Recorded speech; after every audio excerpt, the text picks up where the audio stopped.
Poor Mr. Poirot. Not so good at these little criminal matters as you thought yourself, are you?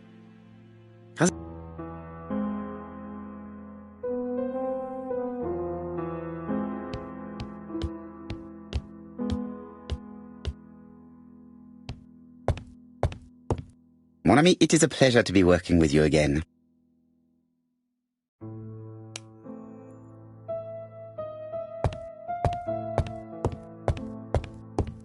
I lock my revolver in this drawer. I've not used it in a very long time.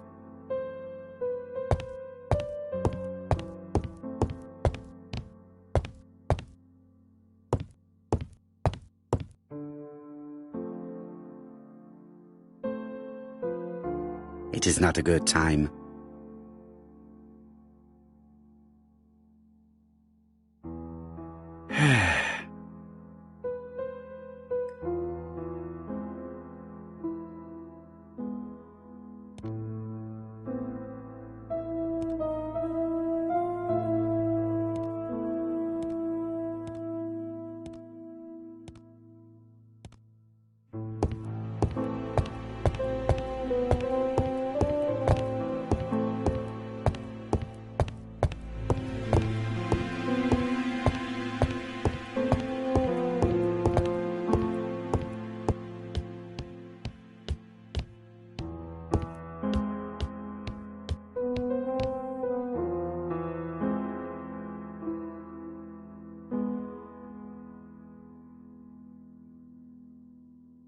Hastings' photo album.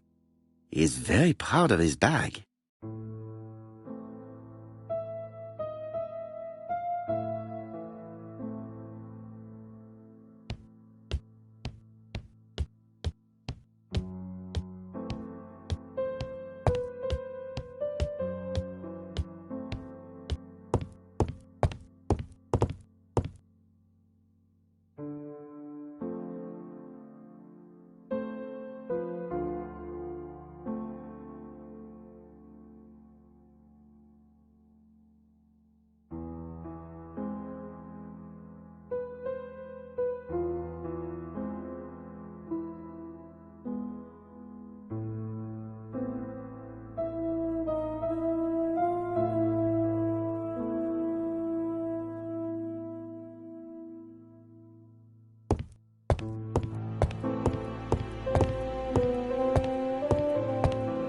In his haste, Hastings tore the envelope.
It is not the right time.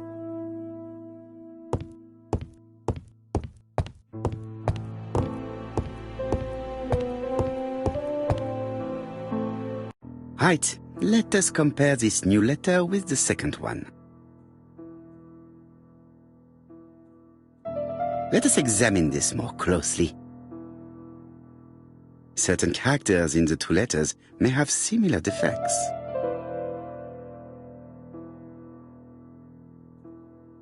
Yes, this I is weird. Yes, the I characters in the two letters do indeed have the same defects. I have to find some other similar defects to confirm my theory.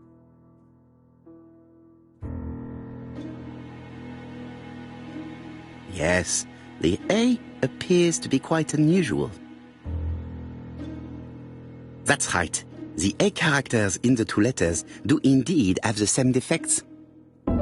I have to find some other similar defects to confirm my theory.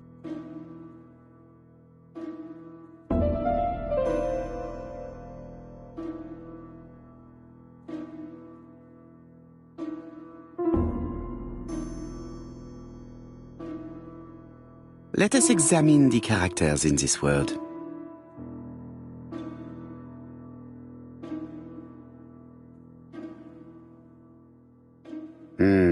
The W is not printed properly. However, the characters in the two words do not match.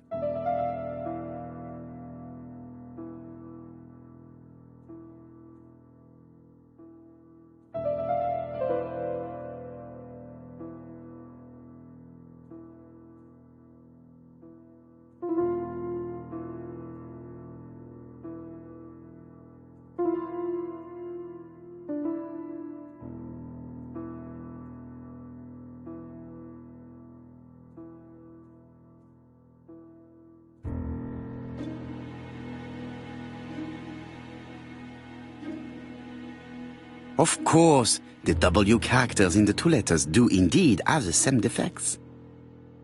My theory was right. These two letters were written with the same typewriter. Let us now try and get our brain cells to work.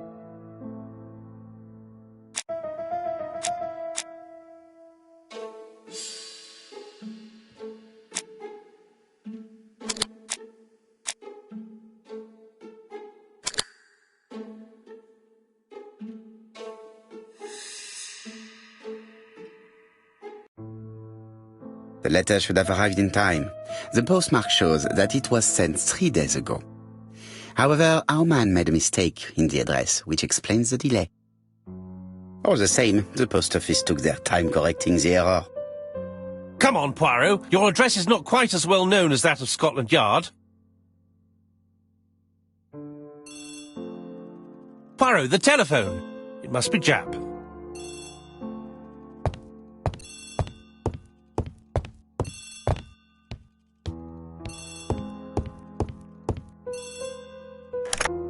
I have some news from Churchton. Bad news, I'm afraid. Sir Carmichael Clark was murdered while out on his evening walk. Sir Carmichael Clark. The name is familiar to me. He was a famous throat specialist, one of the best in London. A wealthy man, he retired to Combside, a beautiful house by the sea. He collected antiques. Are you going there? Yes, let's meet on the train.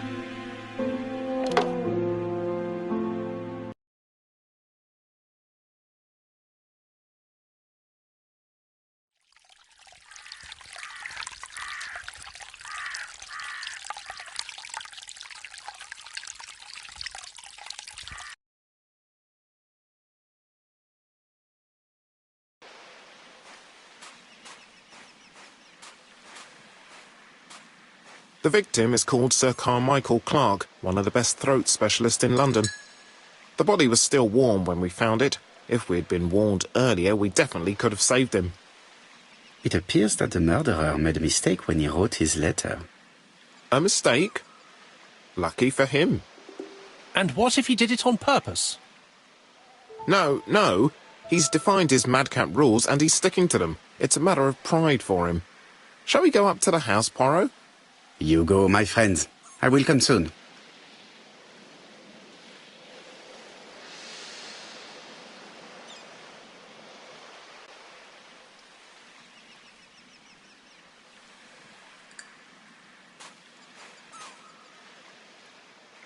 Jap has emptied the victim's pockets and has laid out their contents on this piece of wax cloth.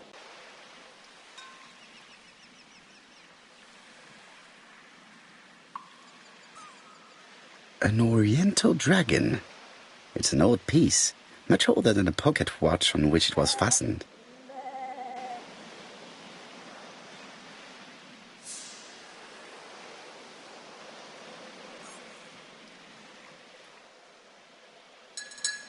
Nothing appears to be missing from this wallet.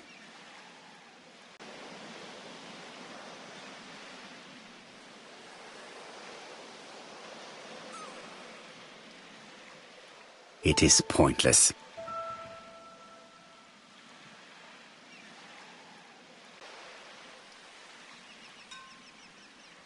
A signet ring, very probably with the Clark family's coat of arms.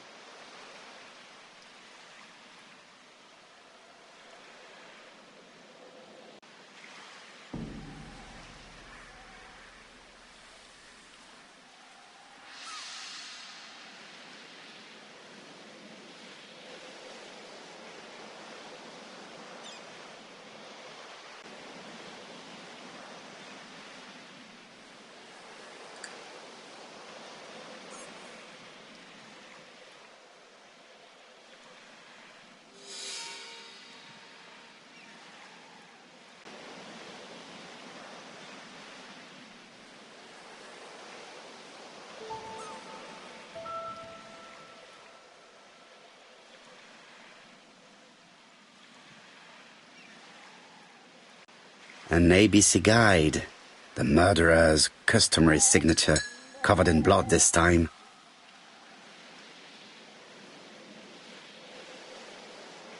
Sir Carmichael's throat was cut. It's a clean incision, a professional murder.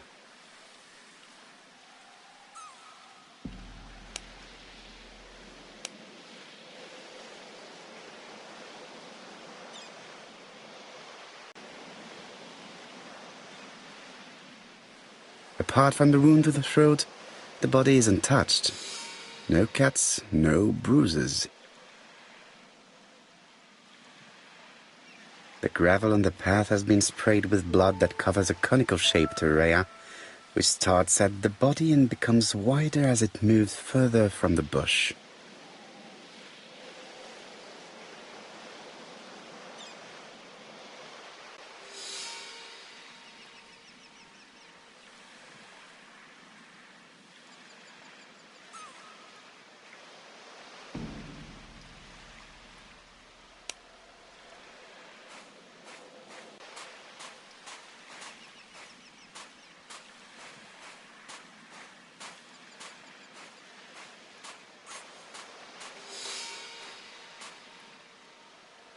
This place is very calming.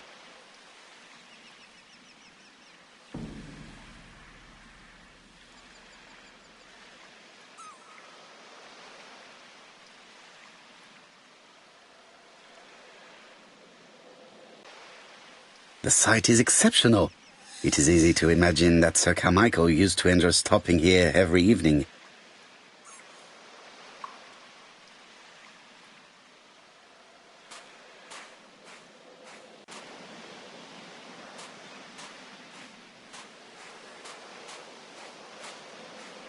The body is just in front of a bush, one of the only bushes in the surrounding area.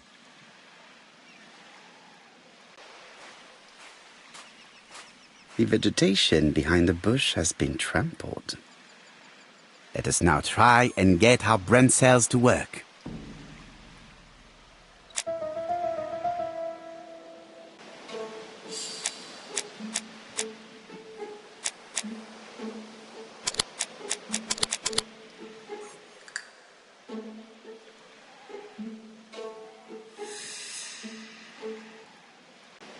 Sir Carmichael had his back to the bush when the killer cut the throat from behind. A fatal blow that sprayed blood over a range of more than 1 meter. Let us now try and get our brain cells to work.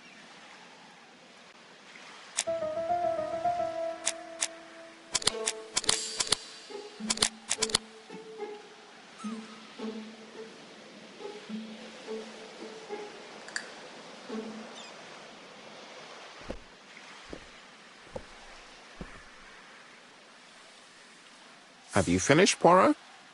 Chief Inspector, many questions remain unanswered, but I am certain of one thing.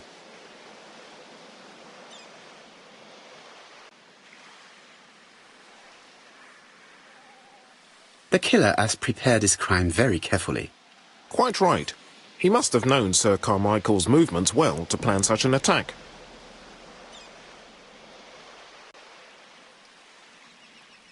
The murderer struck with terrible savagery. Yes, blood flowed. It's the first time he's attacked a man. He armed himself accordingly. Have you spoken to the victim's family, Chief Inspector? I've spoken to the brother, Franklin Clark. I didn't get much out of him. He's yours. I must get the body removed.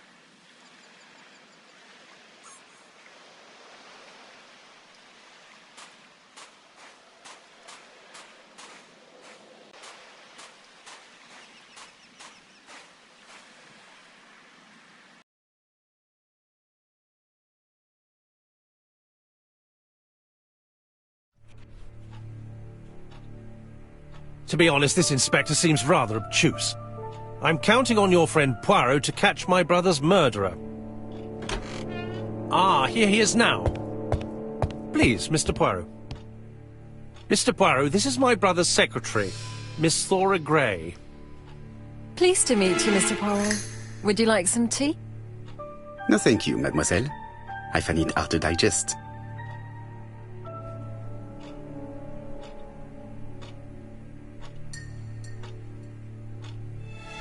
There is something very viril about him.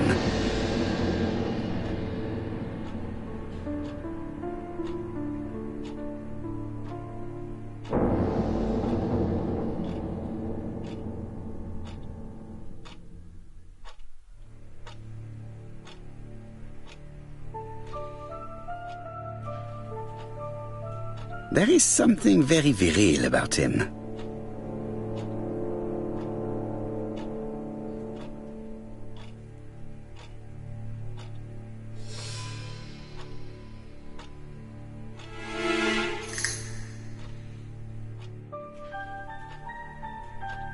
Franklin Clark is an adventurer, the sort of man that women like.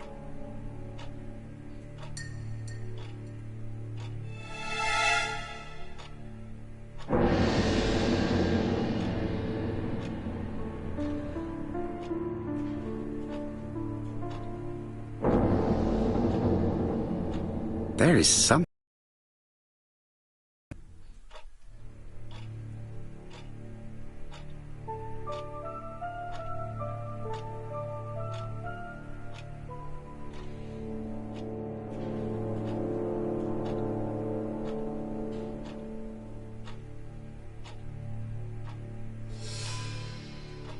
She's focused on a cup. Let us take advantage of this to observe her more closely.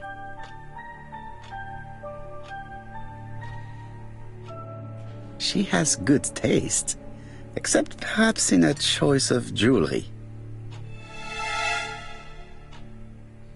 Please excuse me, I have to take care of Lady Clark.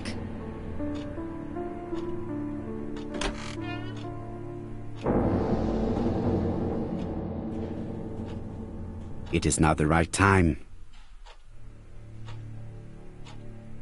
Hastings does not like very hot tea. He's going to blow on his cup for a good while before drinking.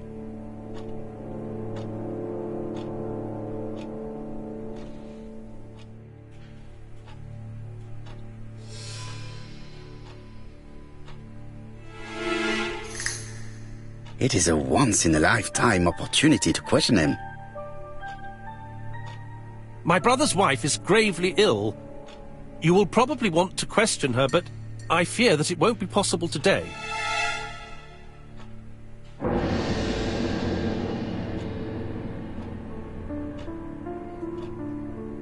Of course, I understand. Someone set a trap for your brother. Who was familiar with his habits? Everybody knew he took his evening walk at 8:30, and that he always followed the same path.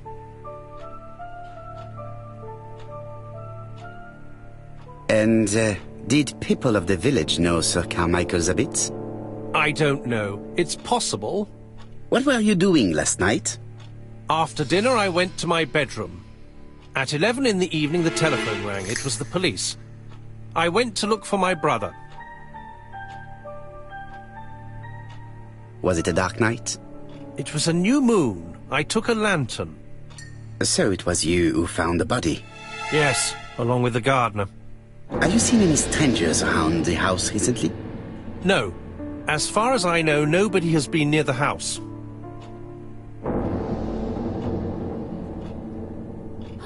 Miss Clark. Oh, Lady Clark must have fallen from her chair. I have to help Miss Grey get her up.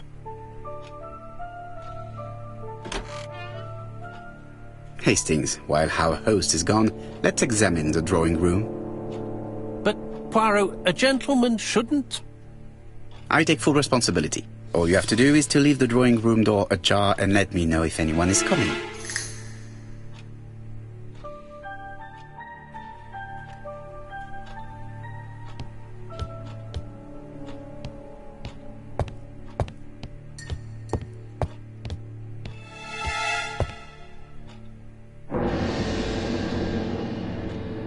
It is an emperor. His place at the center of the table is probably symbolic.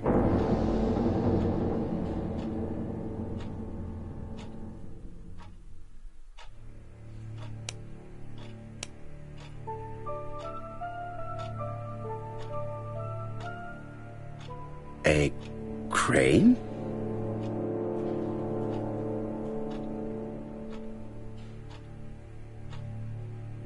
A tiger?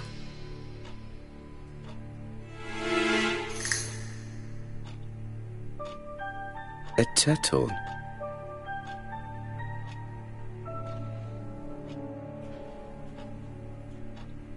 A dragon?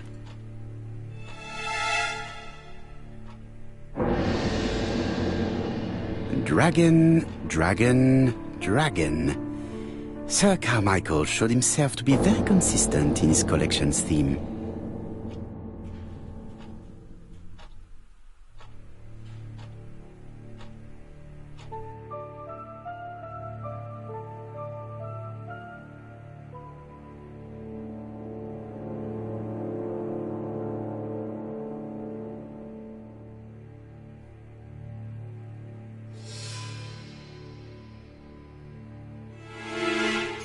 Comside's private collection, purchases since 1920. The catalogue for Sir Carmichael Clark's collection.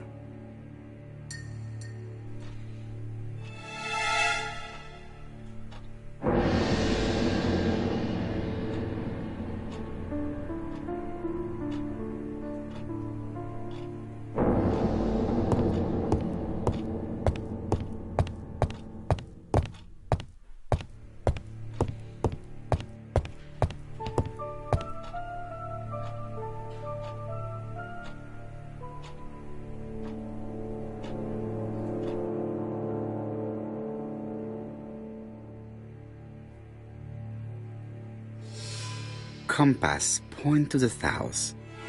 Bronze and magnetite, Han Dynasty, circa 210 BC, purchased in Hong Kong 1935.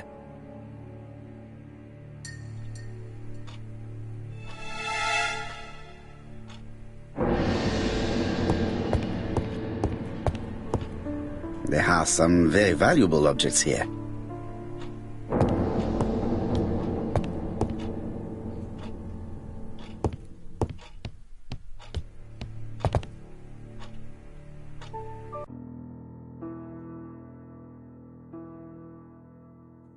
Turtle, the dragon, the crane and the tiger. I think I've already seen this motif somewhere.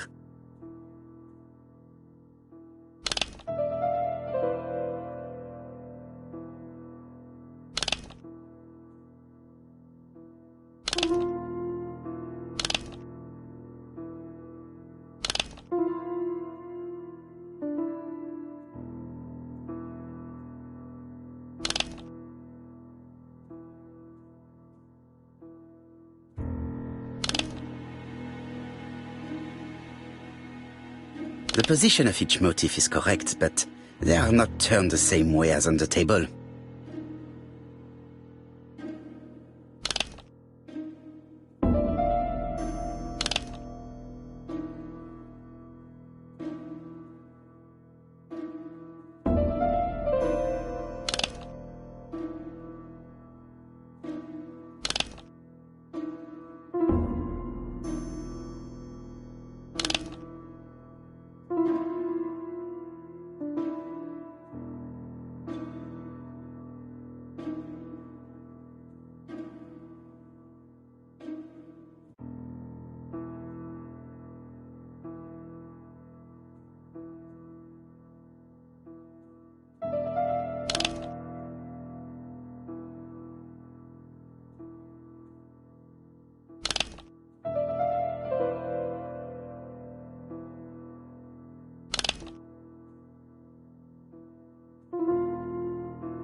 The position of each motif is correct, but they are not turned the same way as on the table.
I think I heard a bang.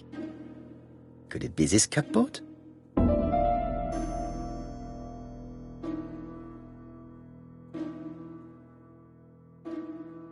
This is interesting.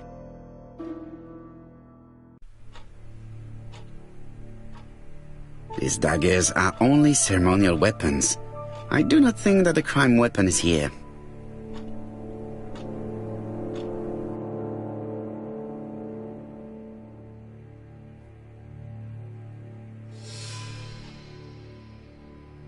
Ernest Logan, MD, Brighton Cancer Institute, 201 Dusk Road, Brighton, Sussex.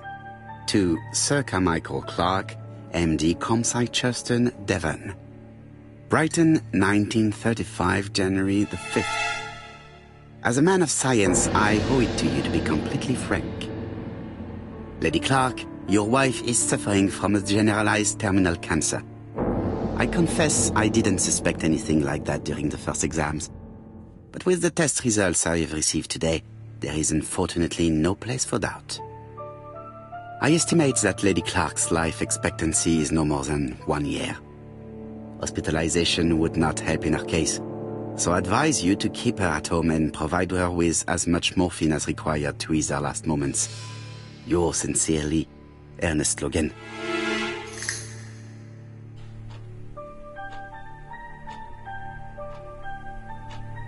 Here's Miss Gray. Sorry to keep you waiting. Lady Clark's condition requires regular care. I believe you want to ask me a few questions. Indeed, mademoiselle. This porcelain is remarkable. Is it old? It's about 3 centuries old, I believe. Wait, let me find the reference.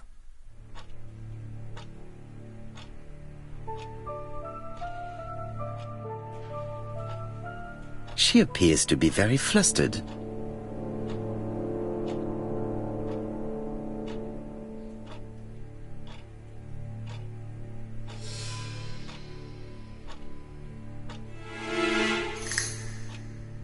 She's unable to hide her emotion, and her makeup has been disturbed. I think that this young woman has just been kissed. Here? Teapot with black dragon, Gangxi period, end of the 17th century. It is a rare piece with unusual colours. You have a good knowledge of art history. Acquired while working with Sir Carmichael. I used to help him manage his collection and choose his new acquisitions.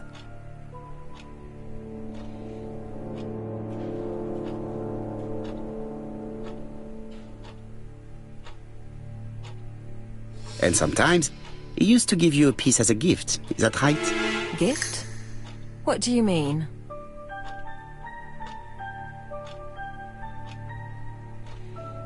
I am referring to your medallion. But that's absurd. Sir Carmichael never gave me any such thing. Have you seen any strangers hanging around in the past few days? No. Nobody has been near Comside.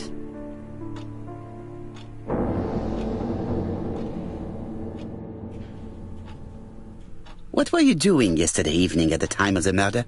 I was sleeping. I was woken by the telephone at 11. I heard Franklin Clark speaking with the gardener. They left with some lanterns and they found the body.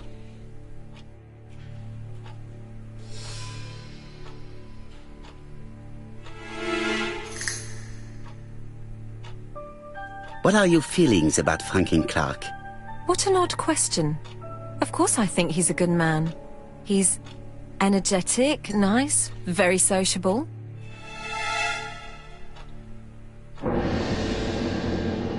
Miss Gray, if I may be so bold, please do not take offence. My friend has rather unusual methods, but all he wants is to find the murderer. Yes, I understand. I must rest. Please excuse me. Earlier, you asked me to watch the living room door for you. I don't wish to be indiscreet, but sometimes a gentleman stumbles upon a secret without intending to. That is sometimes the case. And I saw Franklin Clark kissing Miss Gray at the foot of the stairs. Do you think this is a common occurrence? No, I saw emotion, intensity. I think it was their first kiss. Well done, mon ami. Well spotted. However, I don't think I completely understand this business.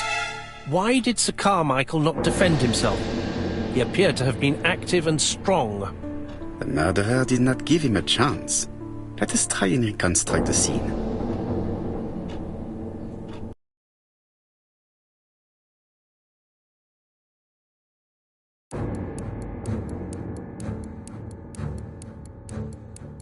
Sir Clark is taking his customary walk.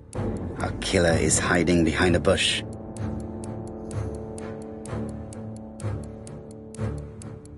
The old man walks quietly along the graveled path.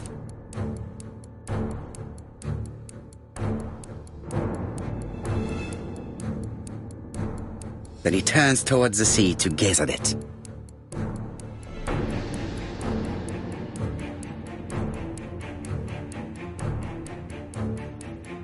The killer leaves his hiding place on the right-hand side. He approaches silently over the grass. Then he throws himself on his prey and cuts the poor man's throat. He then lays down the ABC before leaving. Everything appears to match the crime scene, mon cher Hastings. That is exactly what happened.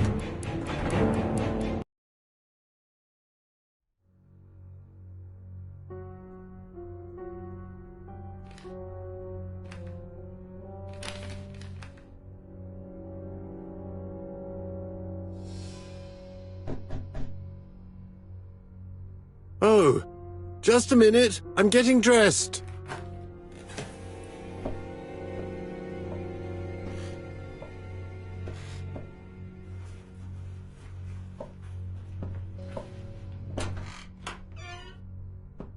Mr. Kirst, have you recently returned from Churston?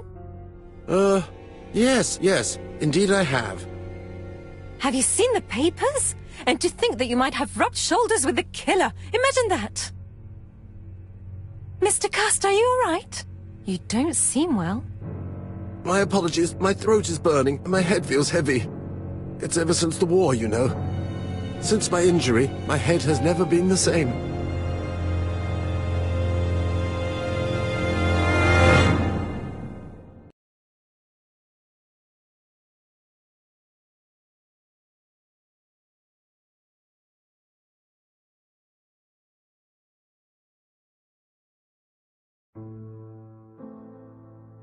Poirot, it's a pleasure to be with you again after all these years. I looked for a gift to thank you, and I found this propelling pencil. An authentic collector's item. You spoil me, mon ami. And you more so by sharing investigations. Do not underestimate the help you are to me, Hastings. Intellect is not everything. There is also goodwill, and you are not short of that. Later, I will ask you to help me tidy up the room and bring some chairs. Our guest will be here soon. Ah, is Thora Grey coming? Naturally. She is a fascinating young woman, n'est-ce pas? Oh, come on, Poirot. I'm a married man. And Miss Grey has already been courted by Franklin Clark.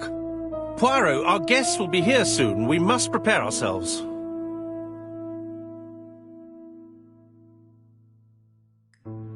I should take advantage of the silence to examine them.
Donald is always on edge.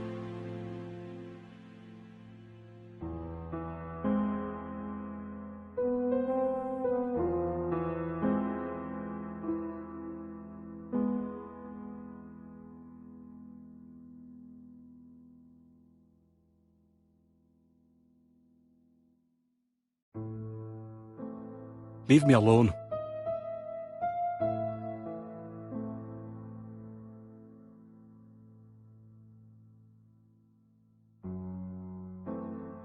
Donald Fraser is very nervous at the moment, even if he is trying hard to control himself.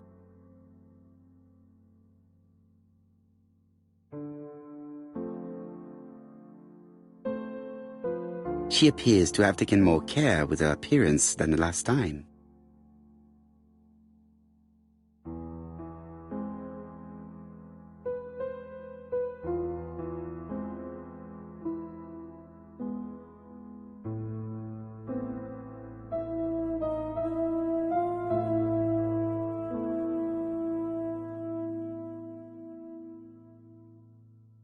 Mr. Poirot, I don't like being stared at. If you have something to say, would you please say it to me?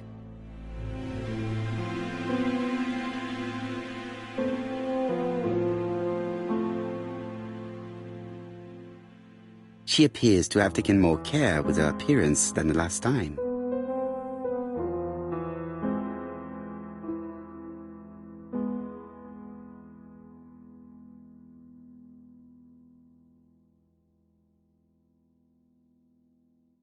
She's looking at Mr. Fraser out of the corner of her eye. Did she make herself beautiful for him?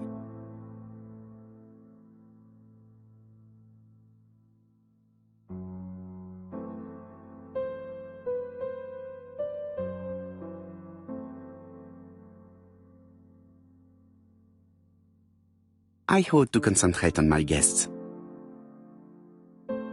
Franklin Clark always seems at ease, regardless of where he is. Something that's unique to people who travel. I should take advantage of the silence to examine them.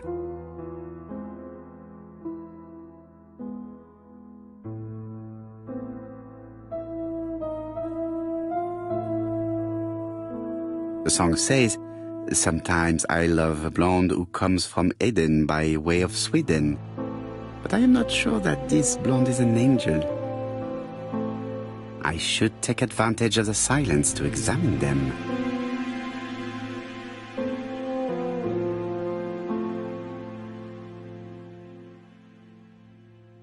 Sometimes I love a brunette, sometimes I love a blonde.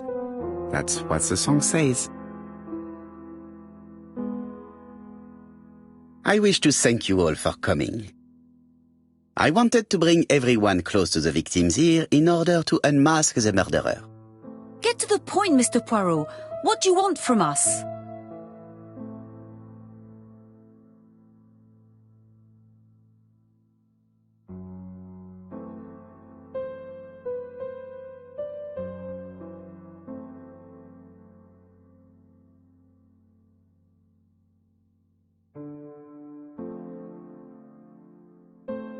You are an intelligent woman, Mademoiselle Barnard, and I'm sure that you have already understood my intentions.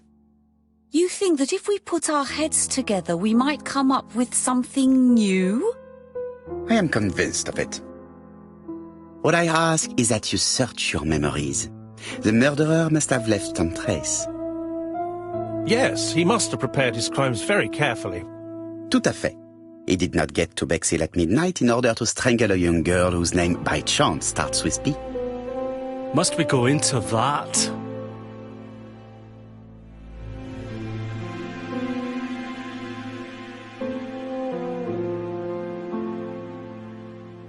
No, of course. Not if it makes you uncomfortable. Come on, Mr. Poirot. I imagine we all feel terribly uncomfortable about these murders. It's true. We've to catch the killer, not be spared the gory details. Mr. Fraser, please get a grip on yourself. Well, I want to help you, but I don't remember anything else. Nothing I haven't already said. And you, Mademoiselle Barnard? Did your sister say if she was seeing another man? She never would have told me.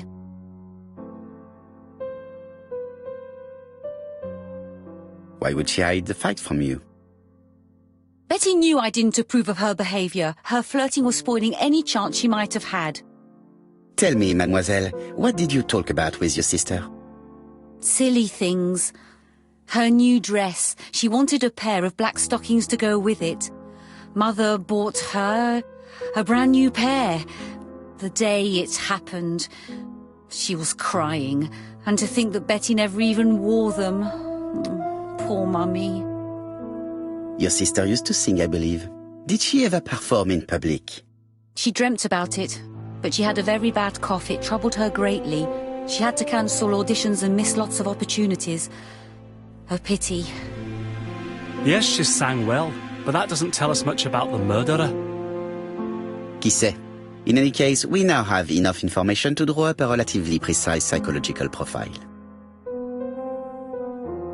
Let us now try and get our brain cells to work.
So, ladies and gentlemen, we can now surmise without too much risk of error that our adversary is calculative, sure of himself, a seducer, of outstanding intelligence, that he has plenty of self-control, and that he likes railways. It's a good start. Other meetings may be necessary. I hope that you will be able to come back again. Well, it's just that...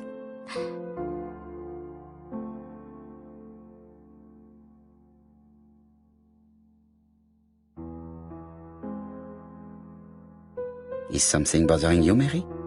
Well, Mr. Poirot, you see, I don't know if I can come to London just like that. It's normal that people helping with this inquiry should be reimbursed. Starting with you, Miss Drower. Please allow me to pay for your train tickets. Oh, sir, I cannot accept. But you must. Mademoiselle, I may not be rich, but my brother left a fortune which will be mine. Mr. Clark, that's very generous of you. Well, someone has to foot the bill. Mr. Poirot, would it be possible for you to come back to Devon? Lady Clark has expressed a wish to see you. We'll adjust her medicine so she'll not be too drowsy. But of course, I shall come the day after tomorrow if it is convenient. Thank you all for coming. We will meet again soon. The meeting was most fruitful. Really? Hastings, I believe now we have everything we need to find a common point between the victims. Now it is time for us to use our grey matter. Let us now try and get our brain cells to work.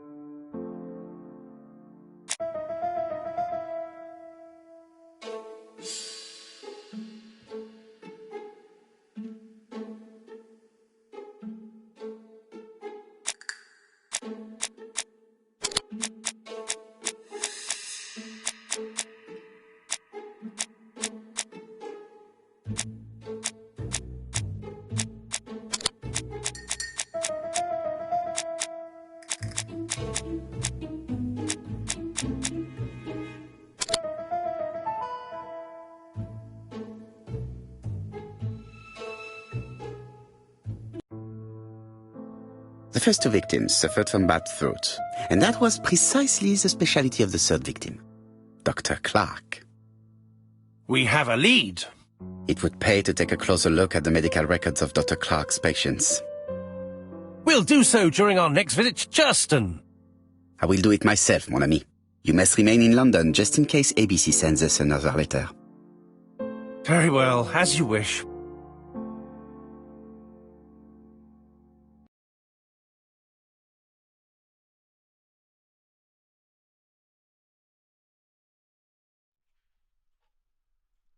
Thank you for coming, Mr. Poirot. Lady Clark is waiting for you in her bedroom on the first floor. Please excuse me, I cannot stay for the interview. I've to take Miss Grey to the station to see our lawyer in Torquay.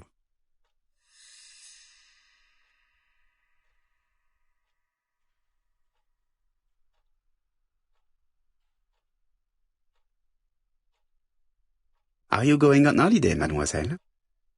Not exactly, Mr. Poirot. Miss Grey very kindly stayed with me to settle my brother's affairs, but naturally she prefers to find a position in London. Ah, très bien. I'll be absent all morning, Mr. Poirot, but the nurse is coming soon. She's to ensure that the dose of medicine doesn't make our patient drowsy. Thank you, Mr. Clark. Have a nice trip, mademoiselle.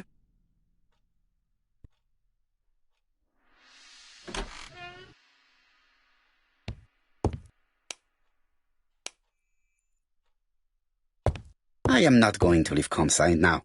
I still have some things to do.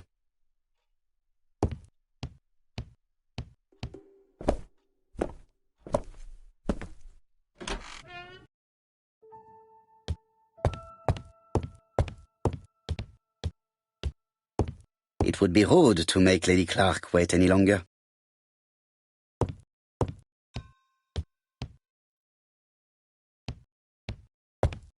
It would be rude to make Lady Clark wait any longer.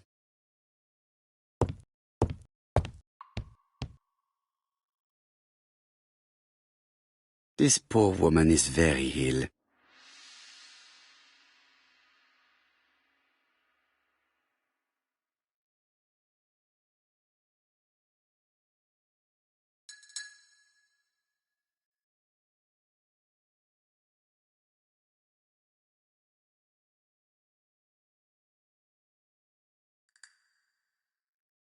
This woman is suffering.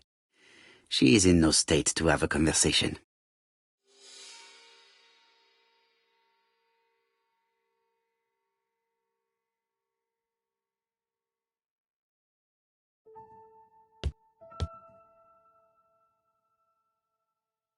Mr. Poirot? My respects, madame. Thank you for coming. Thank you. Have you seen the nurse? She should have been here by now. Oh, I'm sorry. The telephone in the hall is ringing.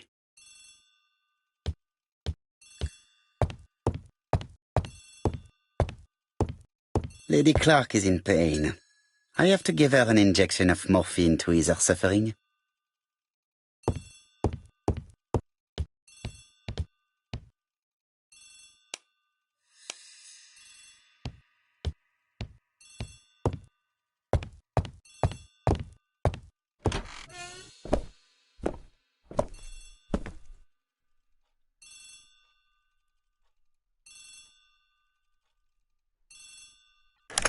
The Clark residence. Detective Hercule Poirot speaking. How do you do, Mr. Poirot? I'm Lady Clark's nurse. I wanted to let you know that I won't be able to come for her injection today. Might Miss Gray be able to do it? She has just left, but I will take care of it. Thank you. That's very kind of you. You'll find the skeleton key to open the medicine cabinet hidden in the lion trophy. You can count on me. Au revoir, mademoiselle. Oh, thank you kindly. Goodbye, Mr. Poirot.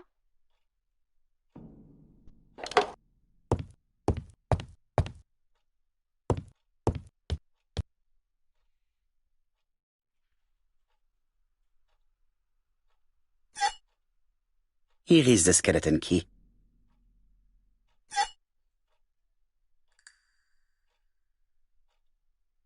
April 1925, Aceh Province, Sumatra.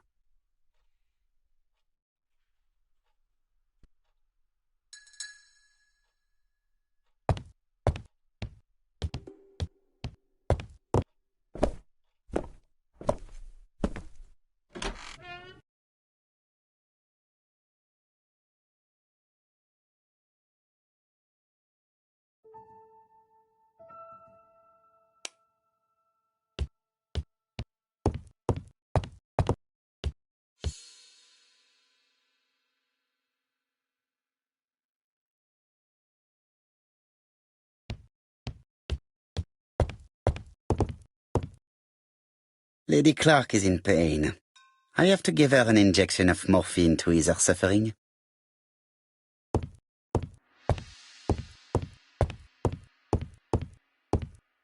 Lady Clark is in pain. I have to give her an injection of morphine to ease her suffering.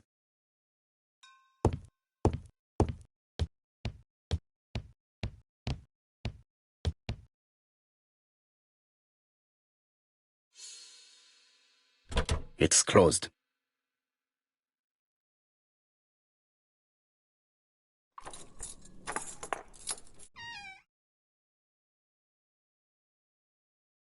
Ah, Mr. Poirot. Ah, I feel better now. Thank you for your help.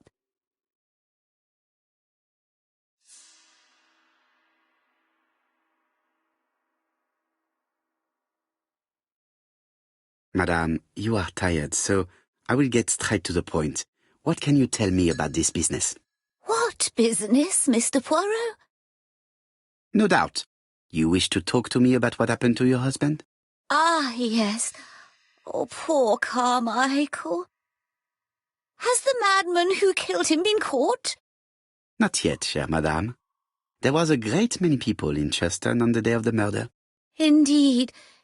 People go straight to the beach. They don't come near Coomside. So, there were no strangers around the house that day? Who said that? The people who live here. Your brother-in-law, Miss Gray. Miss Gray? Oh, I don't like her. Franklin wanted her to stay, but I insisted she should go, immediately. You are entitled to do so, naturally. I'm pleased that you approve. The others have been taken in by her. But at least you can see through that self-pity act. See what she's up to. Oh,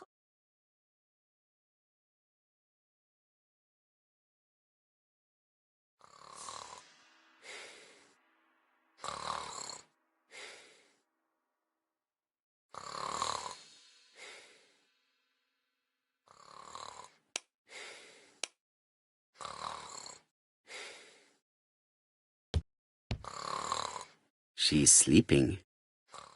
I must find a way to wake her up gently.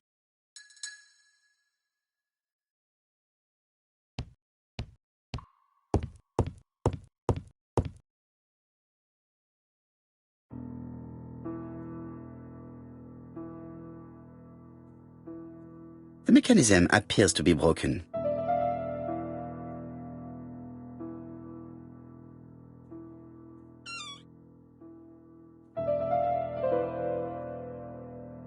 I have to put a new spring here.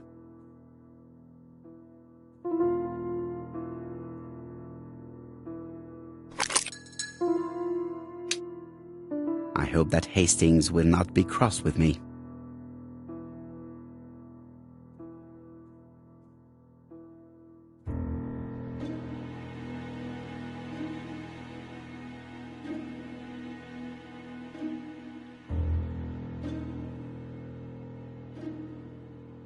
Does not make any sound.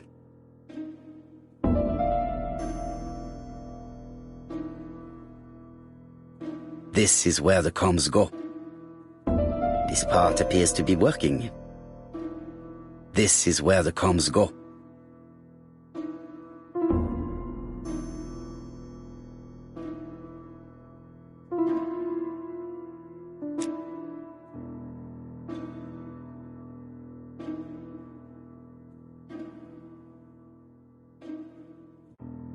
Does not make any sound.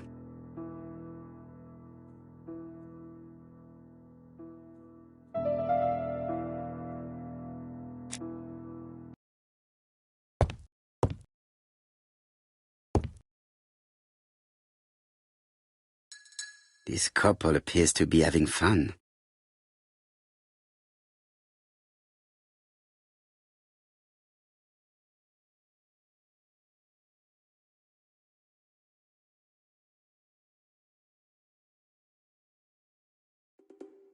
Lady Clark and Sir Carmichael were very happy, but they did not have any children.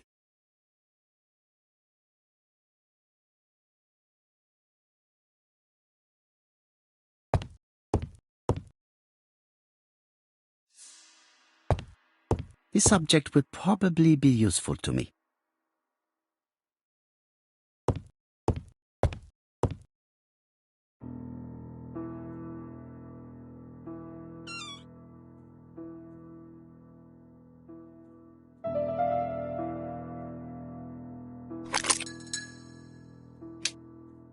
I hope that Hastings will not be cross with me.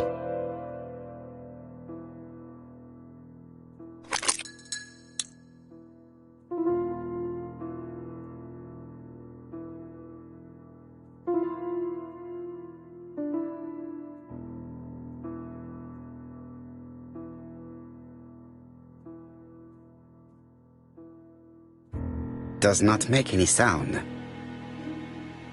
Does not make any sound.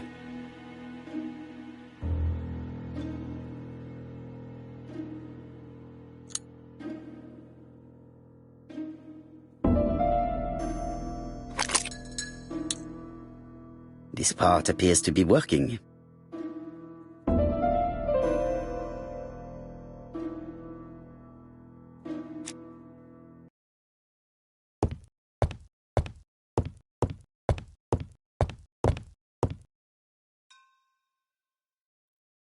This subject would probably be useful to me.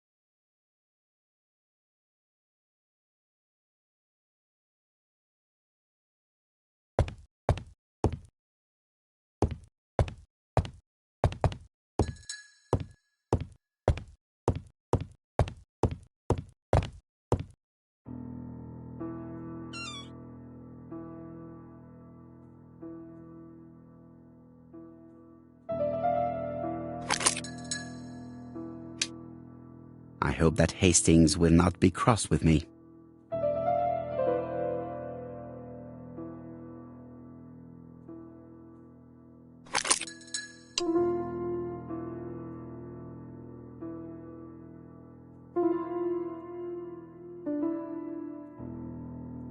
Does not make any sound.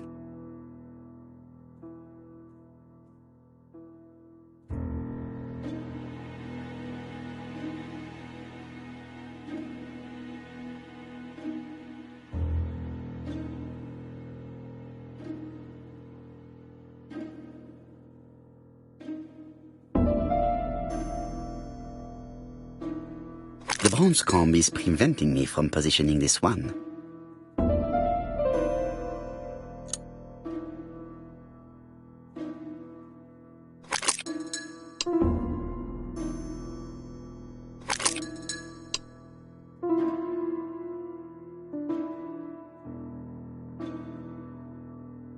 Does not make any sound.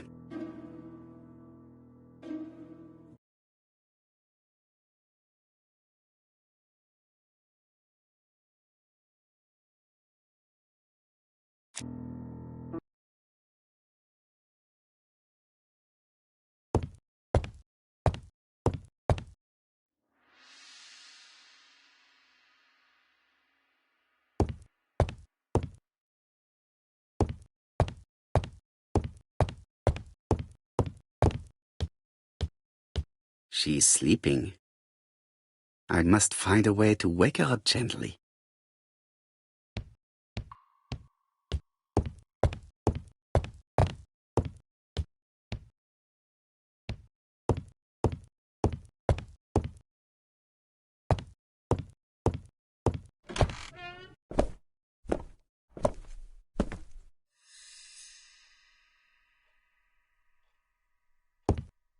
I must find a way to wake her up gently.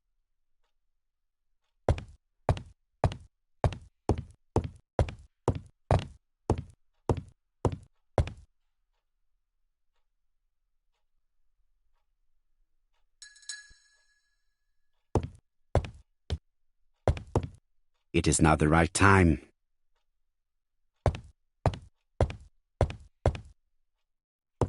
I do not need to make a telephone call now.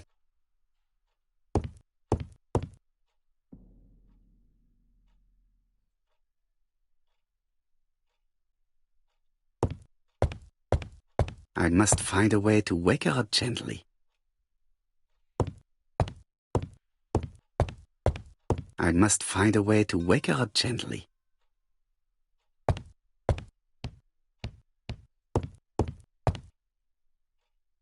I am not going to leave campsite now.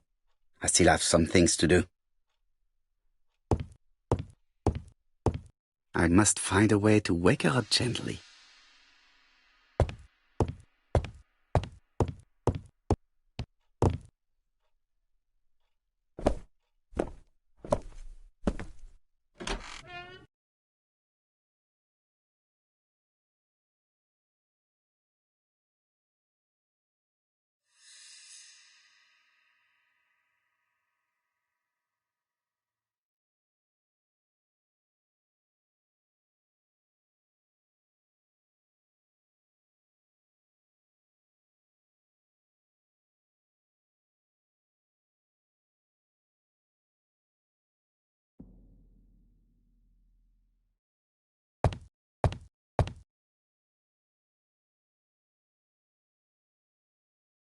This subject would probably be useful to me.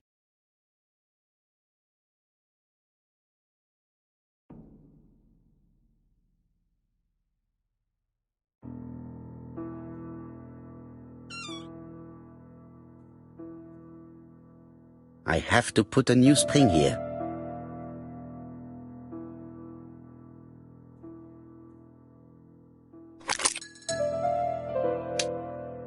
I hope that Hastings will not be cross with me.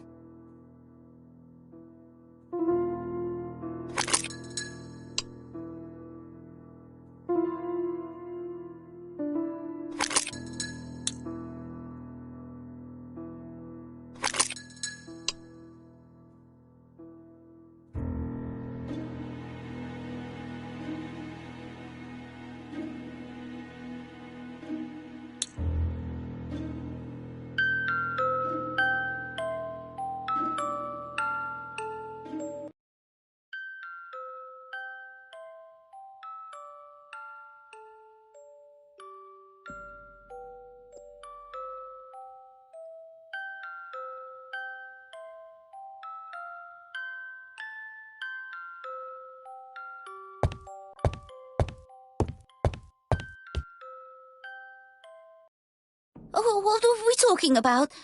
Ah, yes, Thora Grey. Oh, Carmichael had great esteem for her, but for me she was nothing but a hypocrite.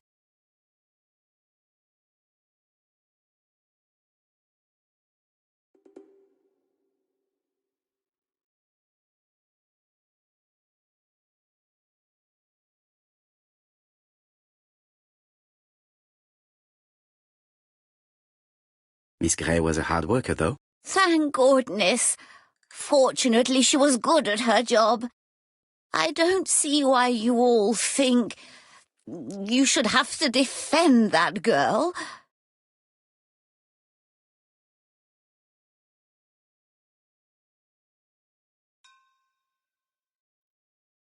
Well, I appear to have been wrong about Thora Grey. So you all agree. How nice it is to be all of the same mind.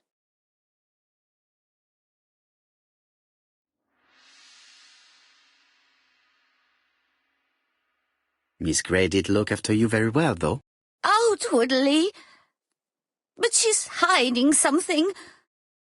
I think she tried to poison me. Miss Grey? A poisoner? But everybody appears to like her. It proves she knows what she's doing. She's manipulative and she's a liar.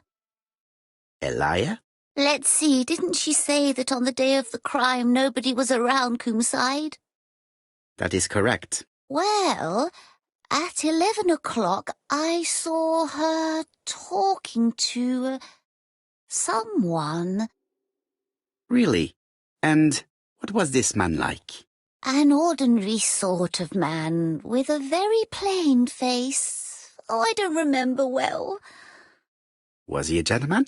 No, he was not a gentleman. It would be best to leave her to sleep now. The telephone in the hall is ringing.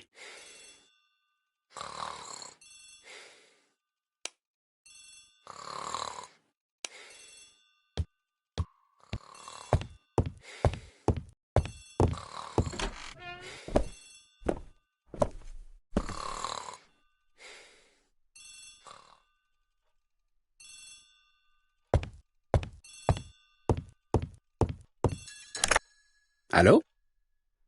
Poirot, is that you? Hastings here. Thank you for calling. Have you received a new letter from the murderer? No, thank goodness. How are things in Churston? I questioned Lady Clark, but I will not leave until I have examined everything of interest to me here. Fortunately, Franklin is absent, and I have a skeleton key. Have you seen Thora Grey again? Briefly. But rest assured, I intend to summon her to London soon. She's a fascinating girl. But secretive. I would like to ask her a few questions.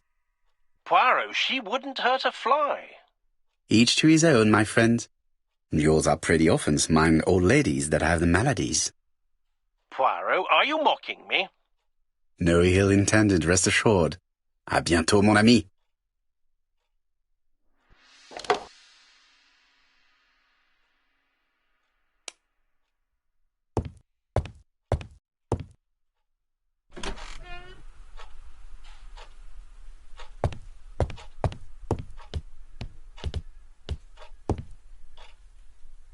I see some papers that were not there the first time I visited. Valuers report property. Building land located in Comside, Churston client, Sir Carmichael Clark, April 15, 1935, Court and Brunskill office.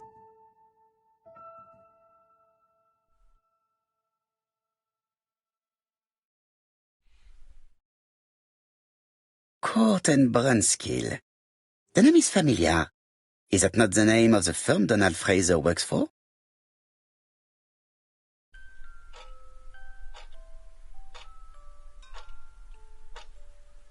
These daggers are only ceremonial weapons. I do not think that the crime weapon is here.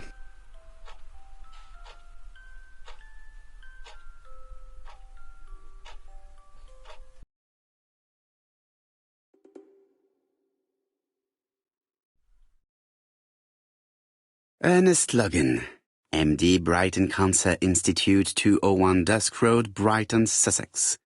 To Sir Carmichael Clark, MD, Comside Churton, Devon. Brighton, 1935, January the 5th. As a man of science, I owe it to you to be completely frank. Lady Clark, your wife is suffering from a generalized terminal cancer. I confess I didn't suspect anything like that during the first exams. But with the test results I have received today, there is unfortunately no place for doubt. I estimate that Lady Clark's life expectancy is no more than 1 year. Hospitalization would not help in her case, so I advise you to keep her at home and provide her with as much morphine as required to ease her last moments. Yours sincerely, Ernest Logan.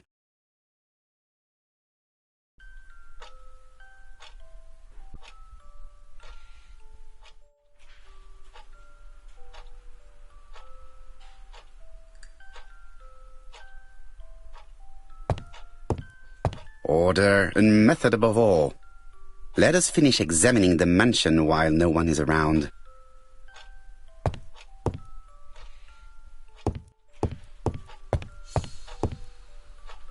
The door is locked.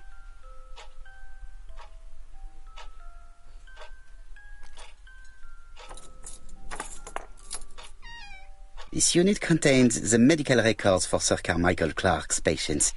Let us study them closely and see if there are any familiar names.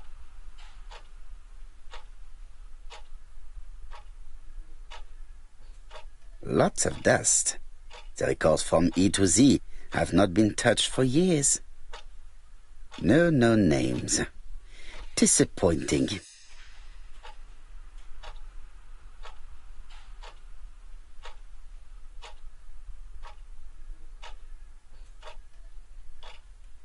No dust on the records from A to D.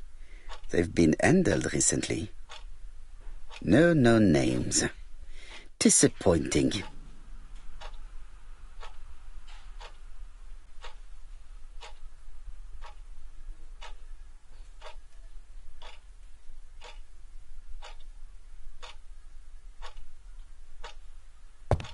Sir Carmichael's collection could rival that of a major museum.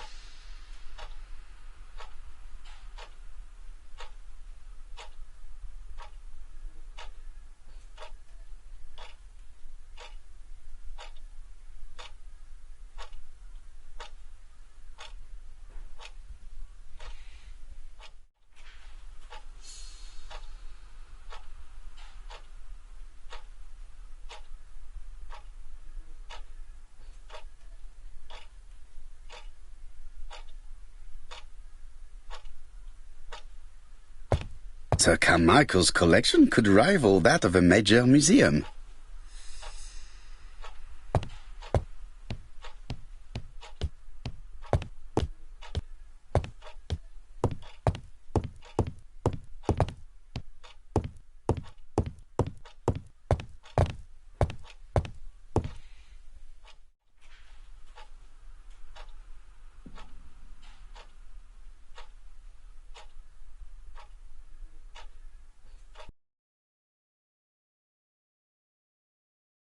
Compass, point to the south.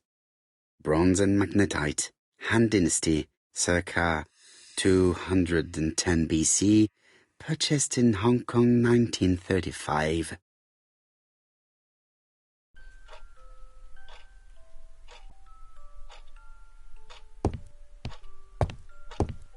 There are some very valuable objects here.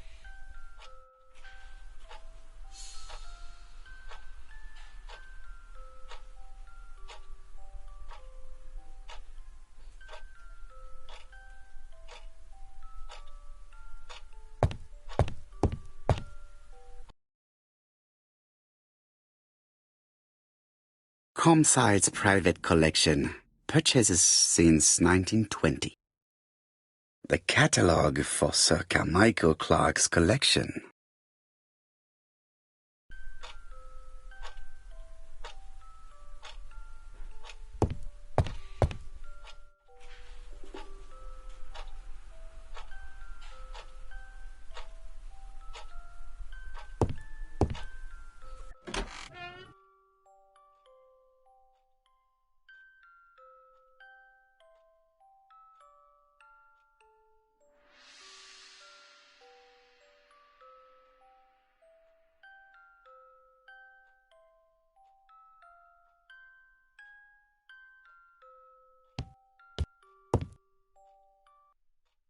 How am I going to open this trunk? Let us examine it.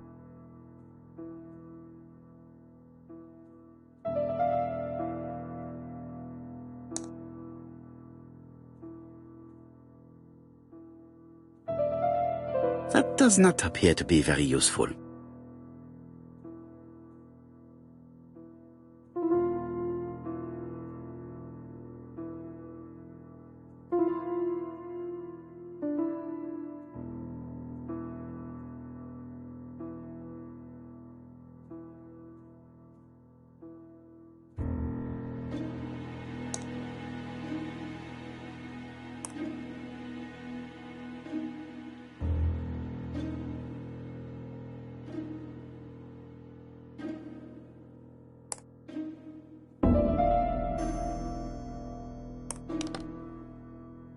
Leaving the code on the trunk. What a strange character Franklin is.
So, what is this sound?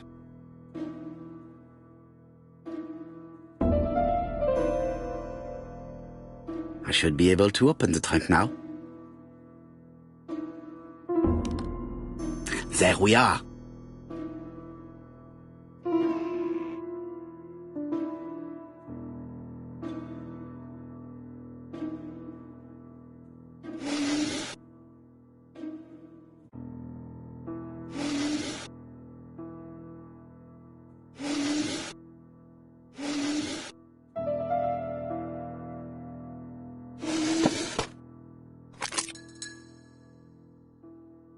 Why has Franklin put an Allen key inside his trunk?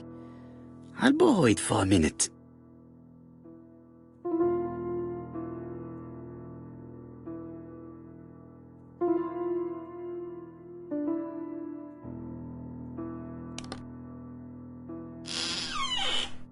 Whiskey and other good quality drinks. Mr. Clark really has refined tastes. Whiskey and other good quality drinks. Mr. Clark really has refined tastes.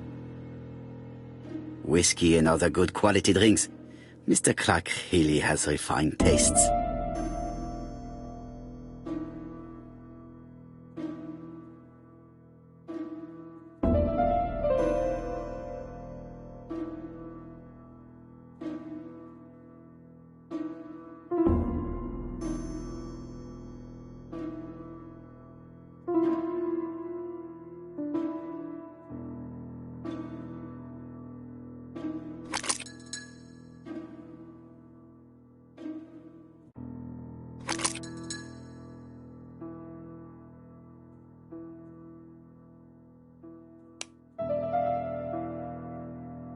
An Allen key.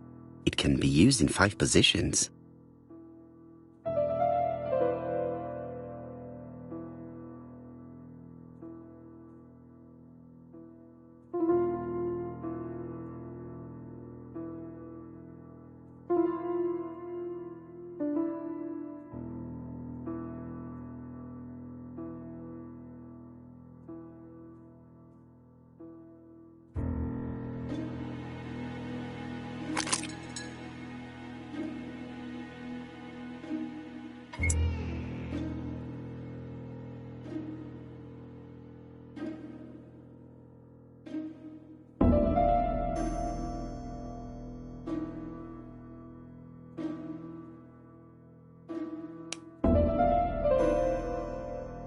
An Allen key. It can be used in 5 positions.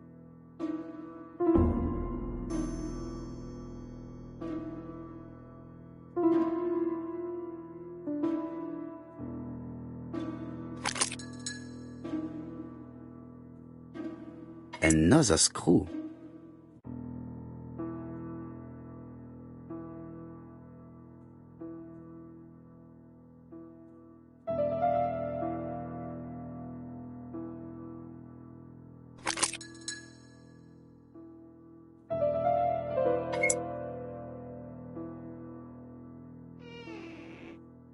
This engraving is not very easy to understand.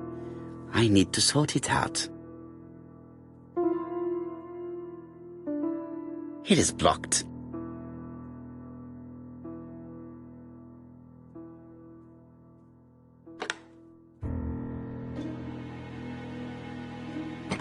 It is blocked.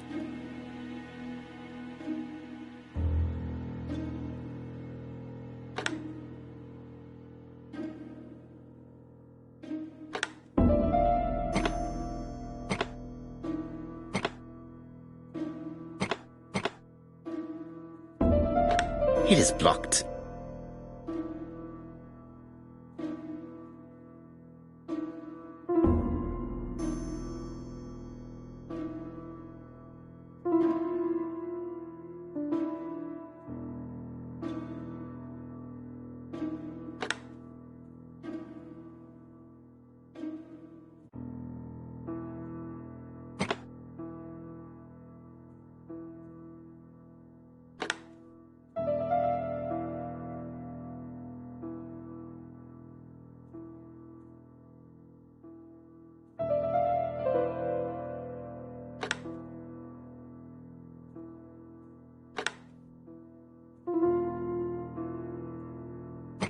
It is blocked.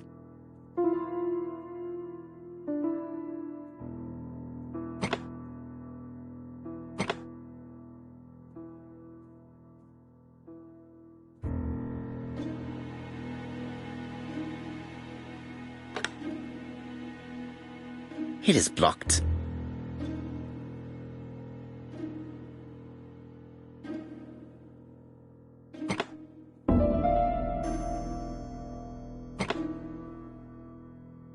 It is blocked.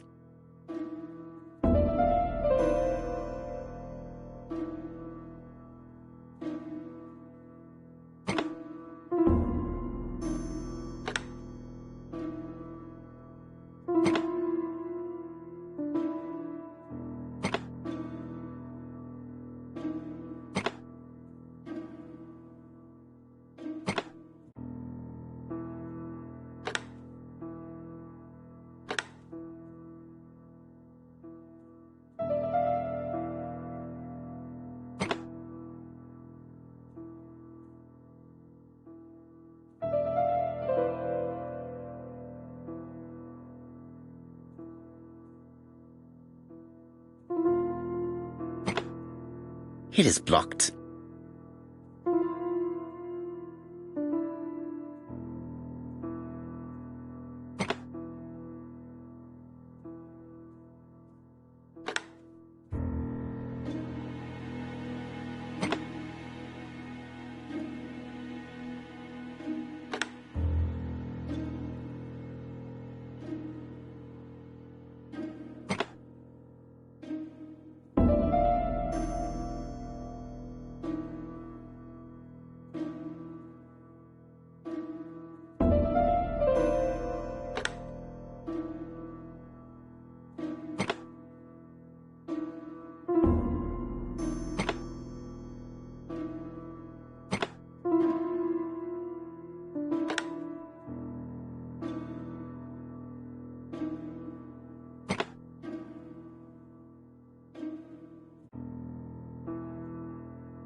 It is blocked.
It is blocked.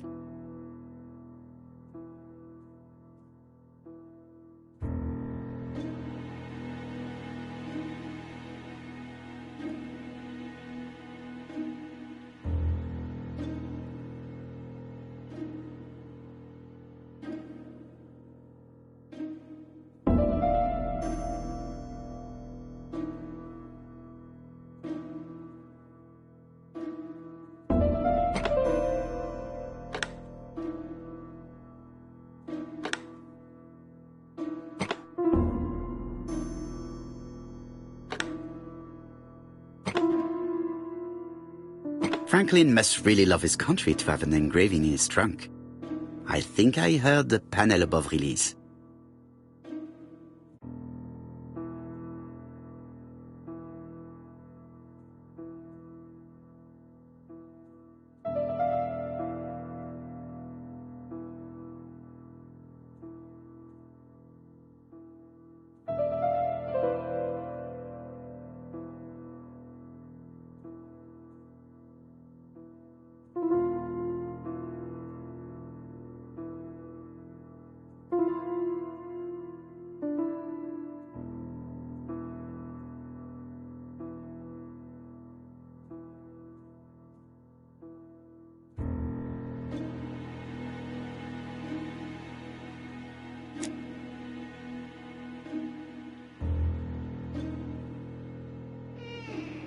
A signet ring?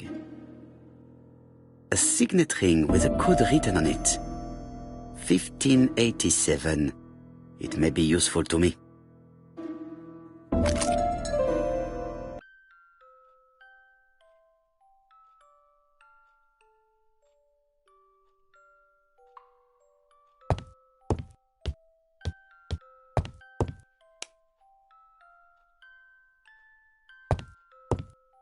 I am not going to leave campsite now. I still have some things to do.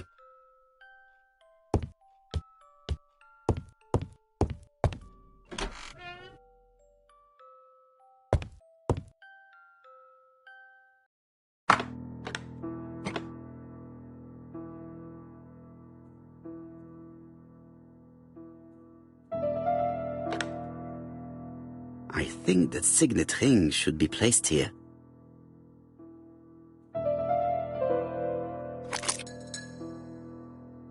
The plates around the picture appear to have unlocked. I think I've already seen these symbols on Franklin's trophies.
The African kudu.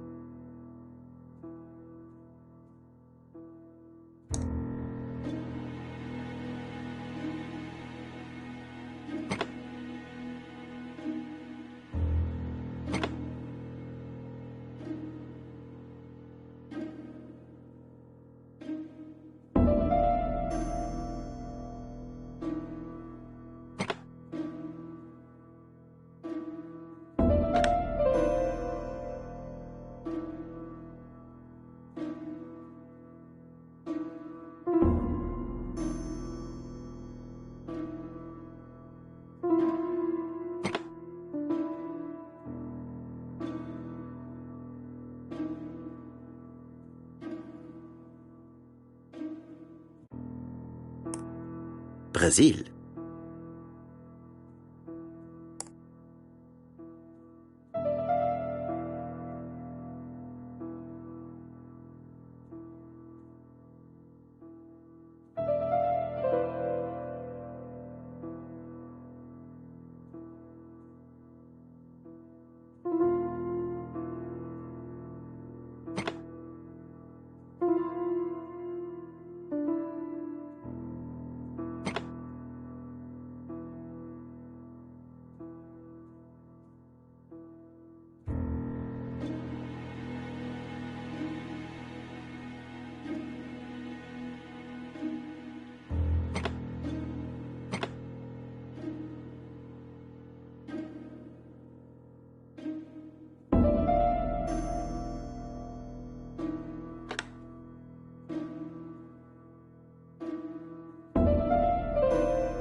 The Alaskan Kodiak bear.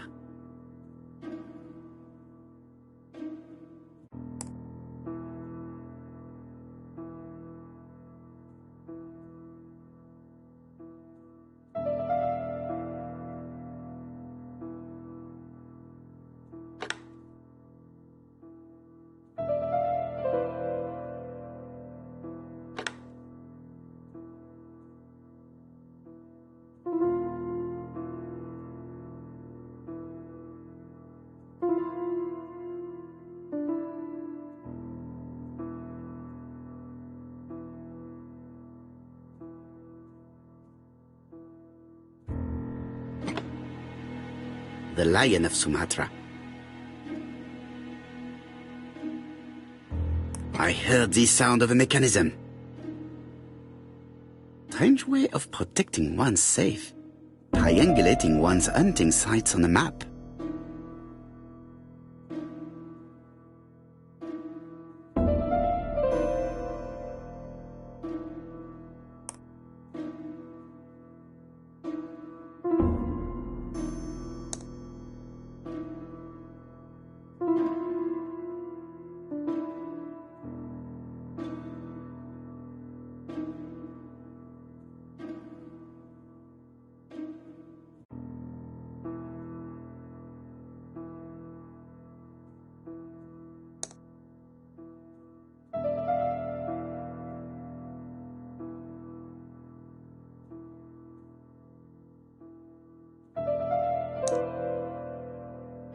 These documents are very likely going to help me for the rest of the inquiry.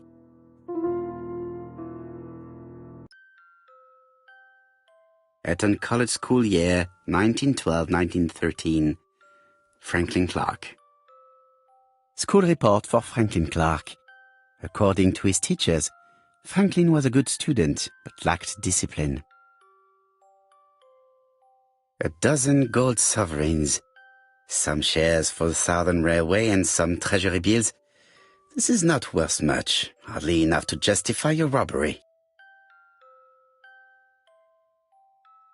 Sir Carmichael Clark, Comside, Churston, Devon, to Mr. Franklin Clark, Peninsula Hotel, Salisbury Road, Tsimsha, Kowloon, Hong Kong. Comside, 1935, January the 12th. Dear Franklin, first, I wish you a good start to a successful new year. I have received your letter dated December 10th. Thanks for defending my interest against Wang, this robber. Things could have got pretty bad if you weren't a real cold-blooded guy. I envy you for that. Things go on here much as usual. Charlotte is moderately free from pain. I wish one could say more. You may remember Thora Gray. She is a dear girl and a greater comfort to me that I can tell you. I should not have known what to do through this bad time but for her. She has an exquisite taste and shares my passion for Chinese art. No daughter could be a closer or more sympathetic companion. Life has been difficult, but I am glad to feel that here she has a home and true affection. You wrote me you want to stay in China for 1 more year or even longer. I don't object. The longer you stay, the more opportunities you will have to increase our collection. Nonetheless, you should know that we miss you here, and that Charlotte will be gone by the time you come back. I am, dear Franklin, your truly affectionate brother. Charlotte Clark, Comside, Churston, Devon, to Mr. Franklin Clark, Peninsula Hotel, Salisbury Road, Tsim Kowloon, Hong Kong, Comside, 1935, January 1st. I wish you with all my heart a happy year 1935. Writing my greeting cards, I have affectionate thoughts for you. Always smiling as a child, sailing to distant countries and bringing back to us trunks full of wonder. At home, everything annoys me, starting with this young Thora Sir Carmichael is so fond of. I have nobody to share my feelings with, so I write to you. How can I tell you what happens to me? The simplest way the better. I am doomed. I still have 1 year to live, no more. How do I know? I opened the secret drawer of Carmichael and read a letter not addressed to me. In this letter, Dr. Logan tells my husband in the most direct way the truth he conceals from me. Sir, I know, but my husband doesn't know I know. Please don't tell him. And if he shares the truth with you, act as you are surprised. Carr will probably speak in his usual convoluted way, but I wanted to be the first to announce it to you. It does matter to me that you are aware of what happens in Comside. Warm regards, Charlotte.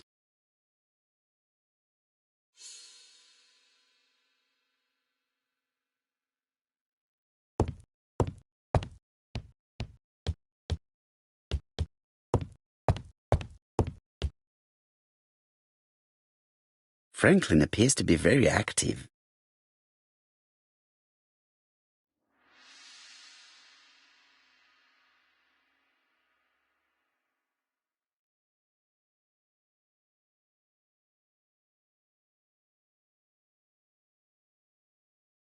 Franklin Clark appears to be a typical British gentleman, a good sportsman, a hunter, a traveller.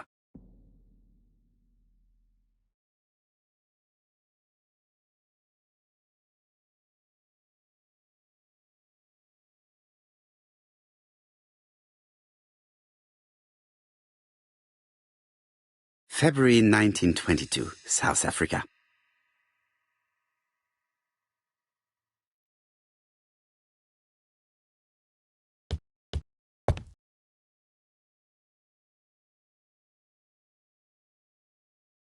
July 1920, Alaska Peninsula.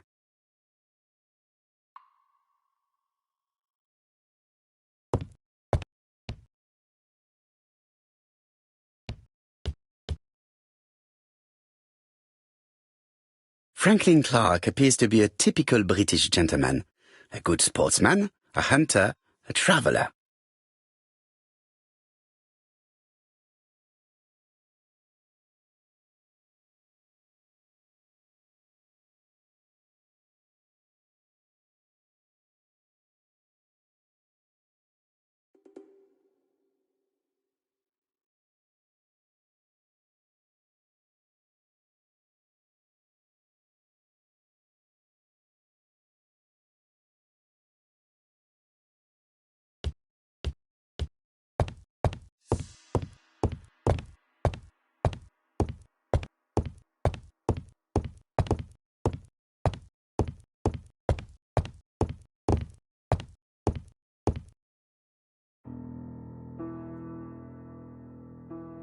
Four Chinese symbols are engraved on this padlock.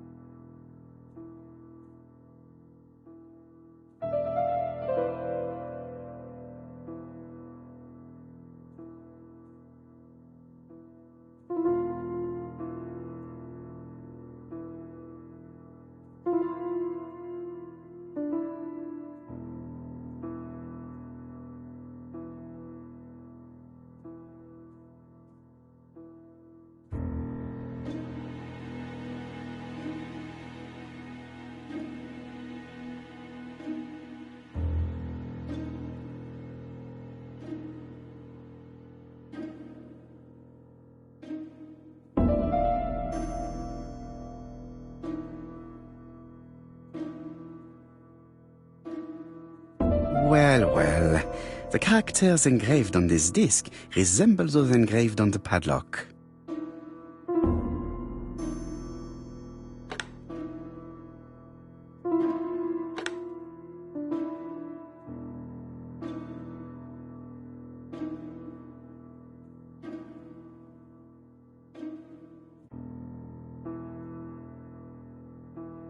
That's it! This character appears to be the right way round.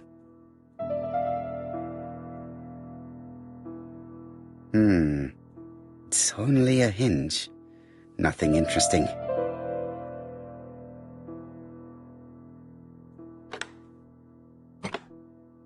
This character appears to be the wrong way round.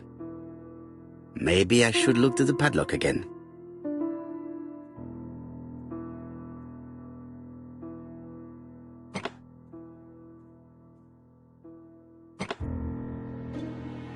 This character appears to be the wrong way round.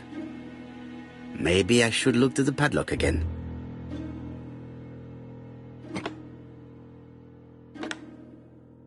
This character appears to be the wrong way round. Maybe I should look to the padlock again.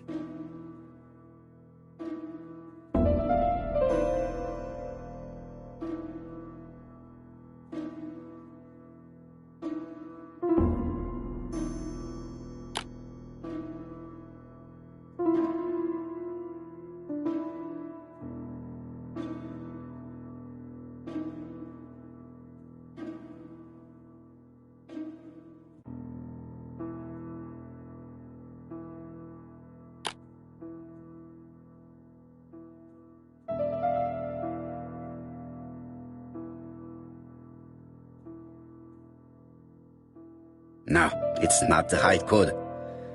Let us check the Chinese characters again. Like this character appears to be the right way round.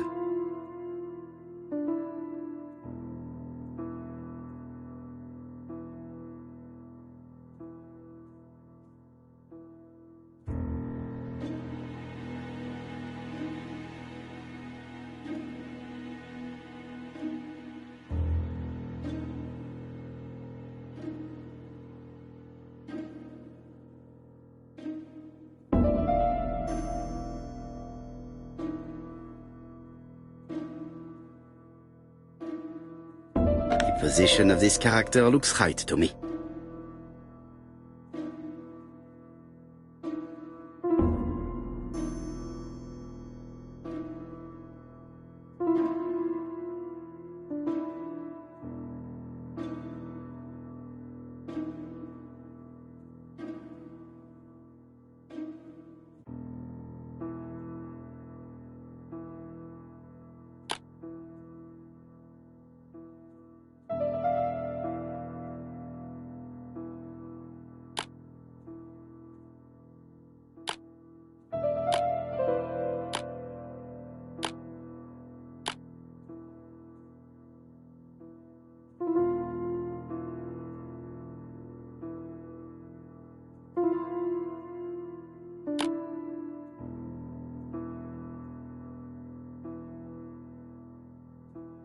Like this character appears to be the right way round.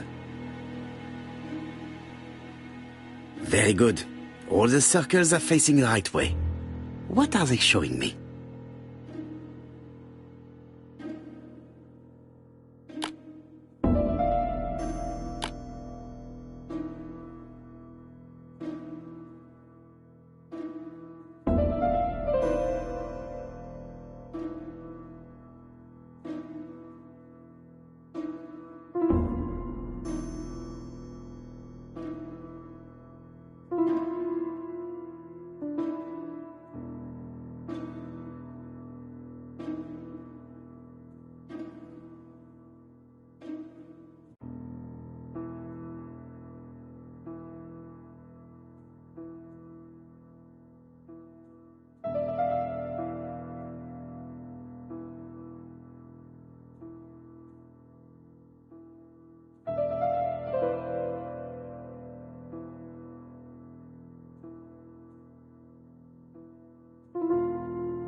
It's only a hinge. Nothing interesting.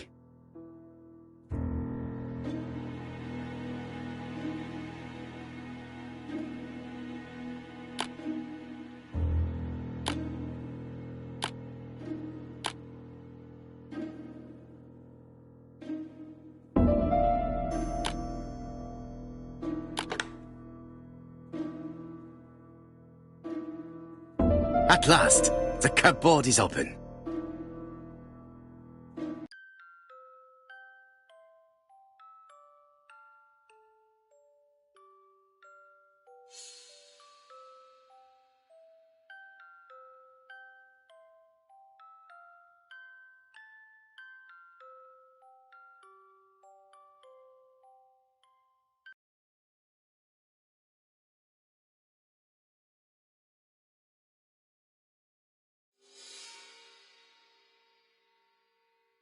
Genteel and wild.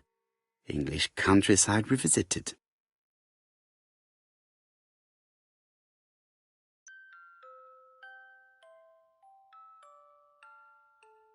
The Railway Children, E. Nesbit.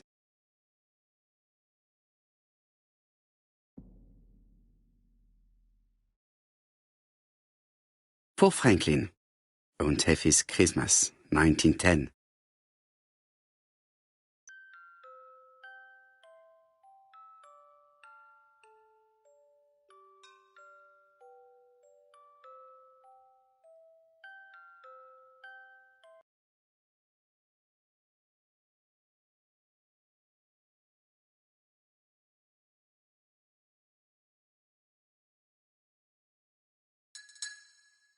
Traveling in China, a practical guide for English travelers.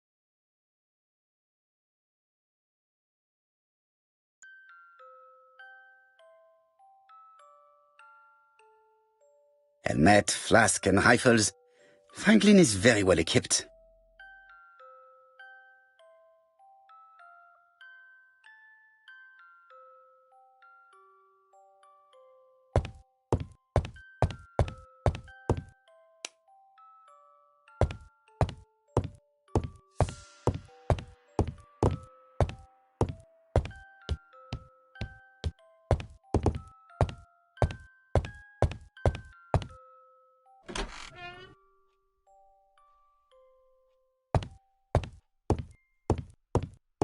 I am not going to leave campsite now. I still have some things to do.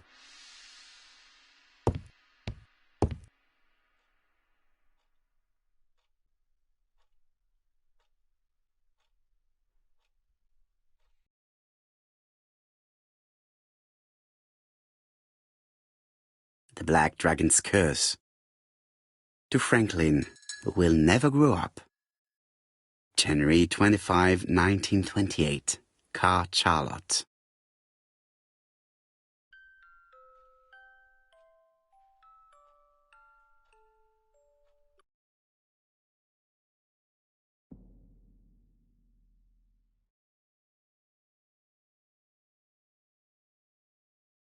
Miss Thoroughgrey, Campsite, Justin, Devon. Arsenic trioxide thallium.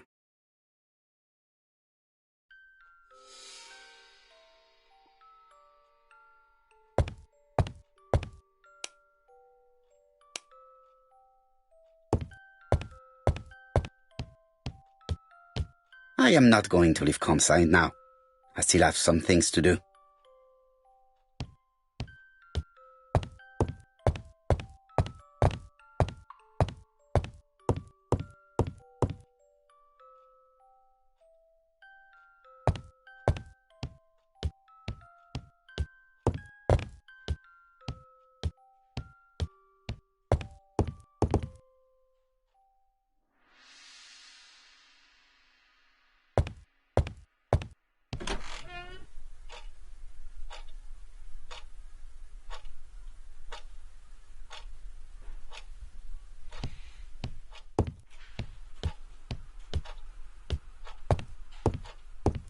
Order and method above all.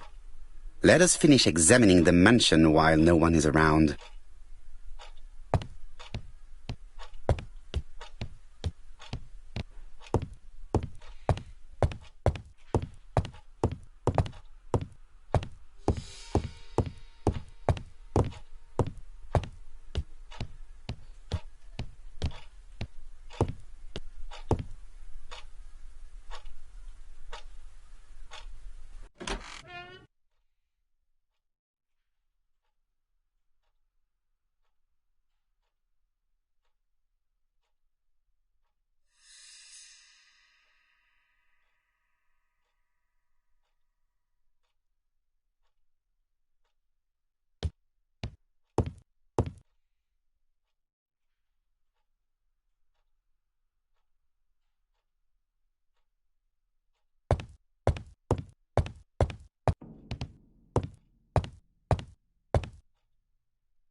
I do not need to make a telephone call now.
Best to leave her to sleep now.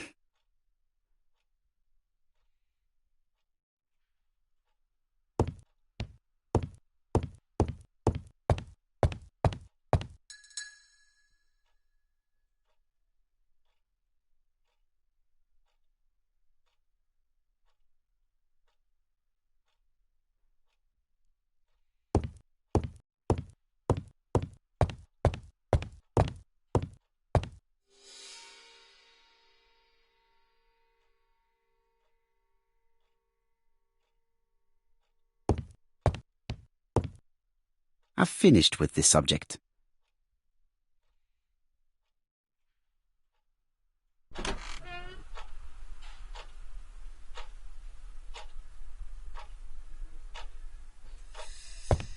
Sir Carmichael's collection could rival that of a major museum.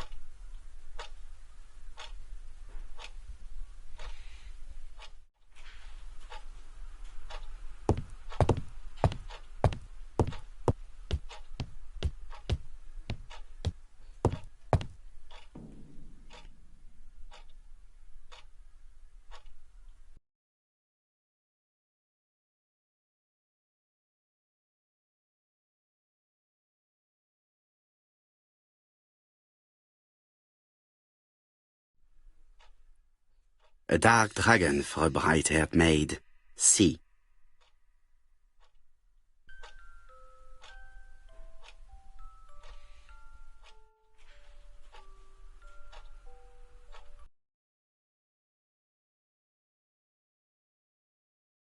Attention, Franklin.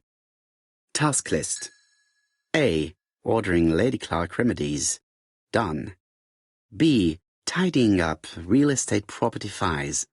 Done. C. Calling the lawyer about inventory. Done. D. Update the tenant farmer list. Done. E. Update land rent accounting. Done. F. Ordering a restock of arsenic. Done. P.S. I have left on the living room table some of my things I don't want to keep. The locket and the dagger. I am sure you know why. Thora.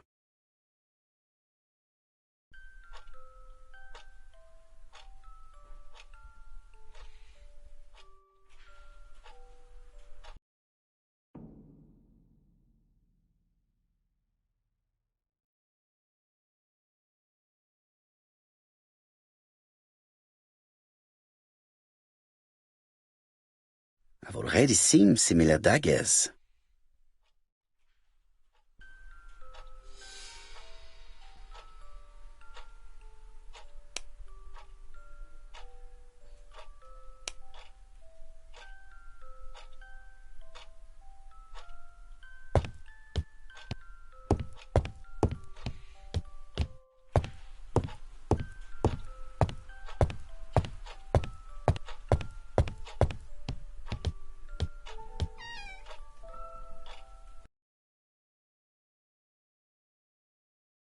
Where is the horrible smell of carrion coming from?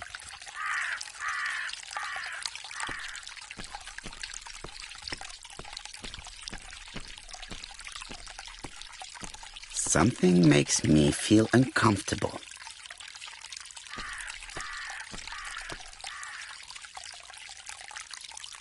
Brown pellets.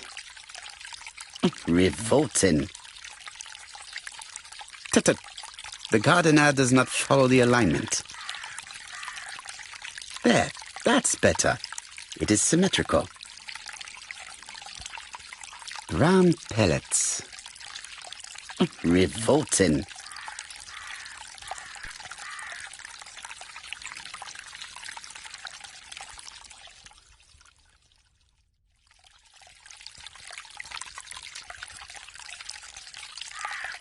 There, that's better. It is symmetrical.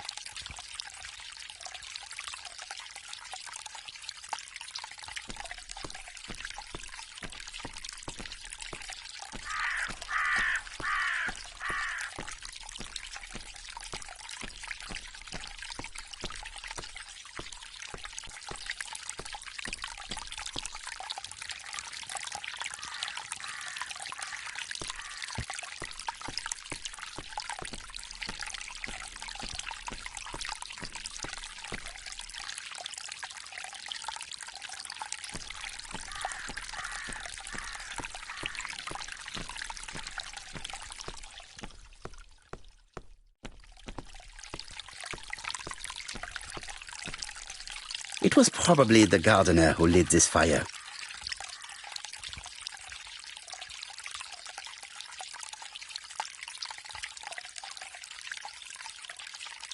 Look here. I wonder if someone wanted to get rid of these papers. This object would probably be useful to me.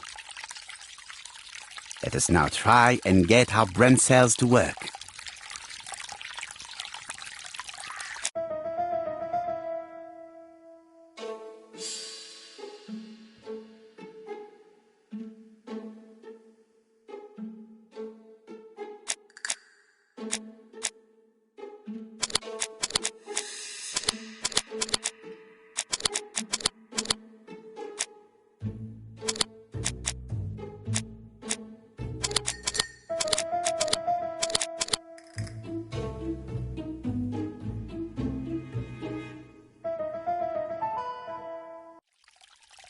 Everything that Thorgray has left behind comes from Sir Carmichael's collection.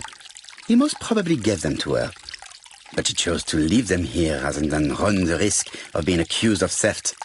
It is understandable when you know just how much Lady Clark mistrusted her. Let us now try and get our brain cells to work.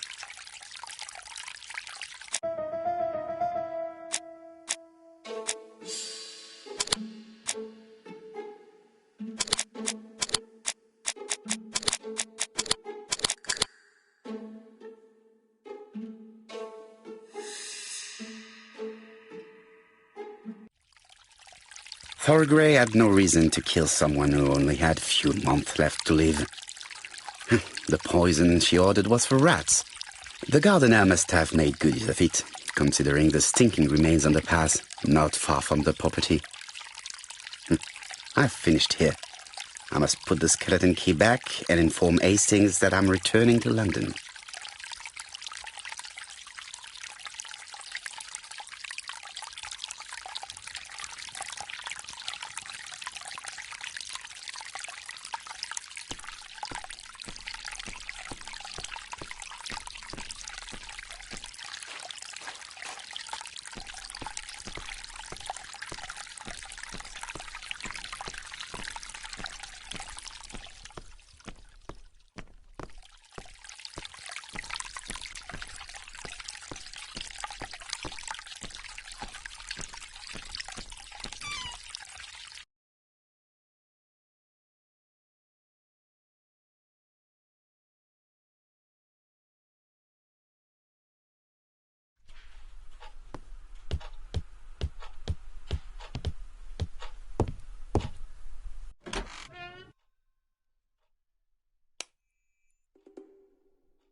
I've finished with this subject.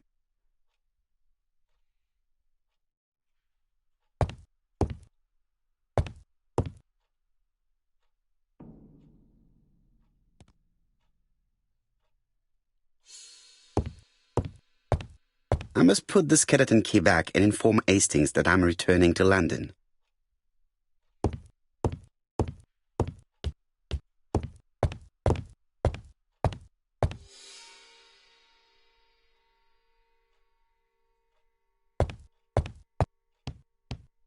Best to leave her to sleep now.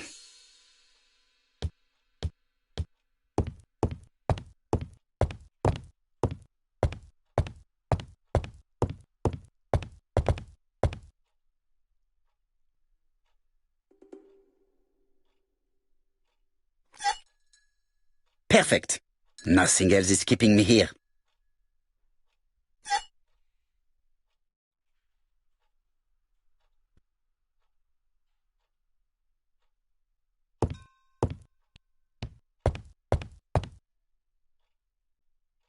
Hello, Hastings. I have finished in Shurston. I will take the first train. Tell me, do you know how to restore writing on a burnt document? Yes, you just have to soak a cloth with a hydrochloric acid solution and rub the sheet of paper. Then the characters appear. Bien. You have been of great assistance, Hastings. Could you please order the solution as soon as possible? Of course, but what documents do you want to read? You will see, my friend. À ce soir.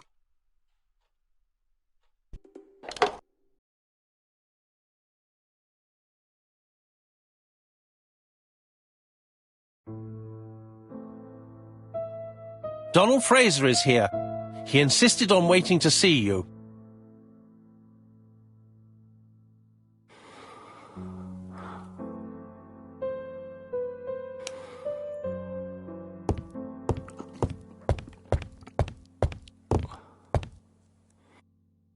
This man is tired.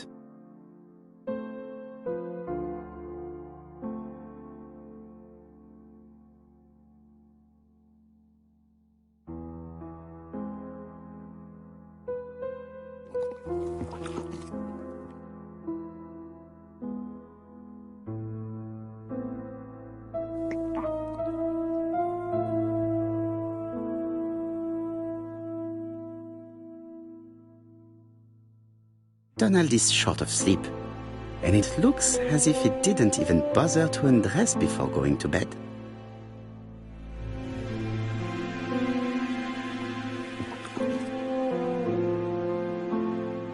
Mr. Poirot, I don't know why I'm here.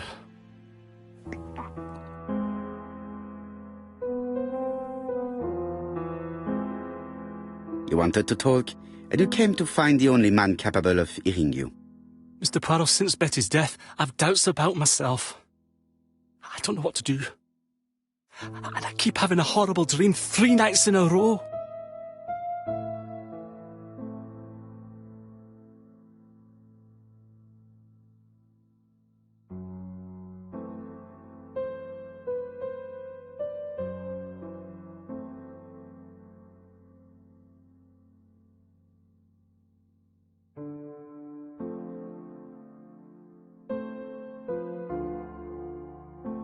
Have a drink, and tell me about this dream.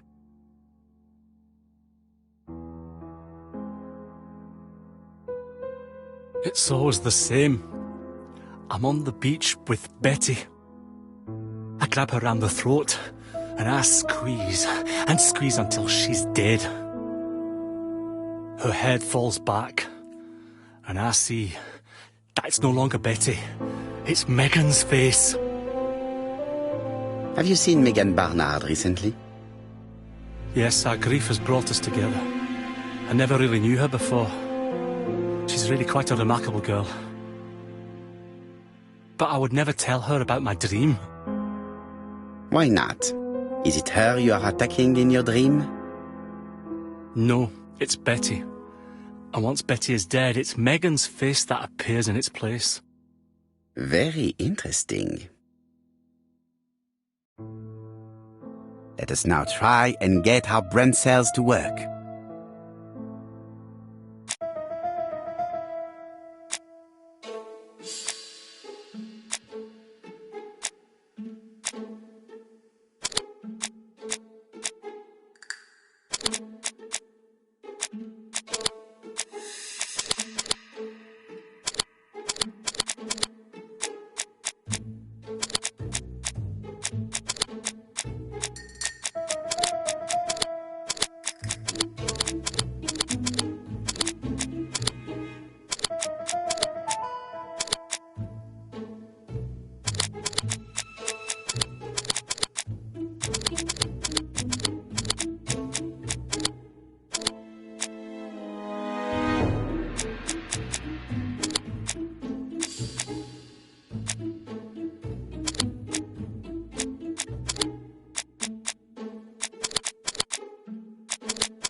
Mr. Fraser, I think that the real meaning of this dream is that you are in love with Megan Barnard.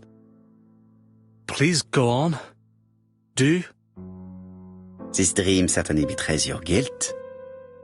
Oh. But what do you feel guilty about?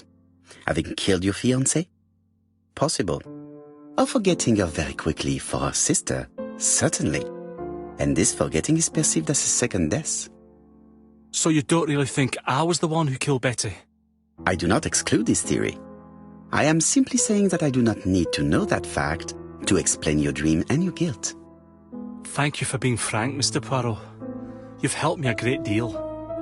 I'm going back to Bexhill. I'll not take any more of your time up. It is late, Mr. Fraser, and you are tired. I'll sleep on the train. I like trains. It's easy to sleep rocked by the sound of the wheels. Poor boy, he seems completely lost. Well, women seem to like him. I think Megan will take care of him. Oh, I remember. Did you order the product I needed? Yes, we'll be receiving it tomorrow. Bien, it is late, and I asked Miss Gray to come tomorrow morning. I have a few questions I wish to ask her.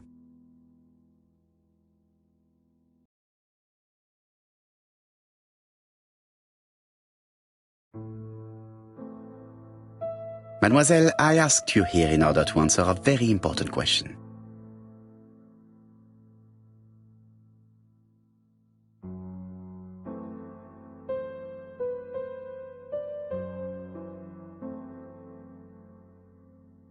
Am I right in thinking you said that you did not speak to anyone on the day Sir Carmichael was murdered?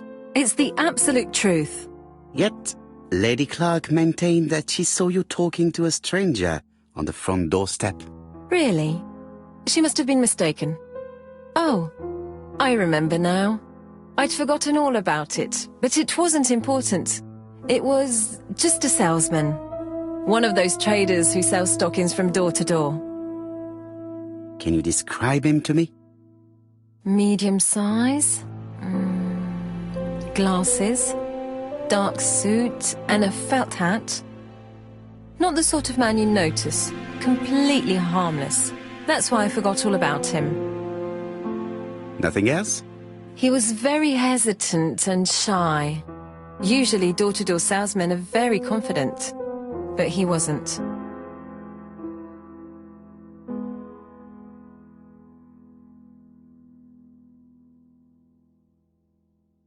You did not leave Churston willingly, I believe.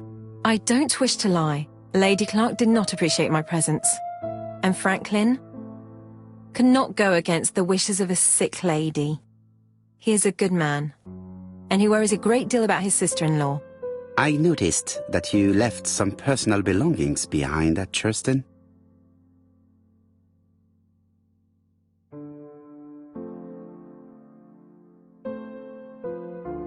Are you planning on returning to Churston? Who knows what the future holds? Bien. I must ask you one last question. Please reply frankly with either yes or no. If Lady Clark had died, would you have agreed to marry Sir Carmichael if he'd asked you? How dare you ask such a question? Sir Carmichael treated me just like his daughter. And all that I ever felt him was affection and gratitude, nothing else. Thank you, mademoiselle. I will not keep you any longer.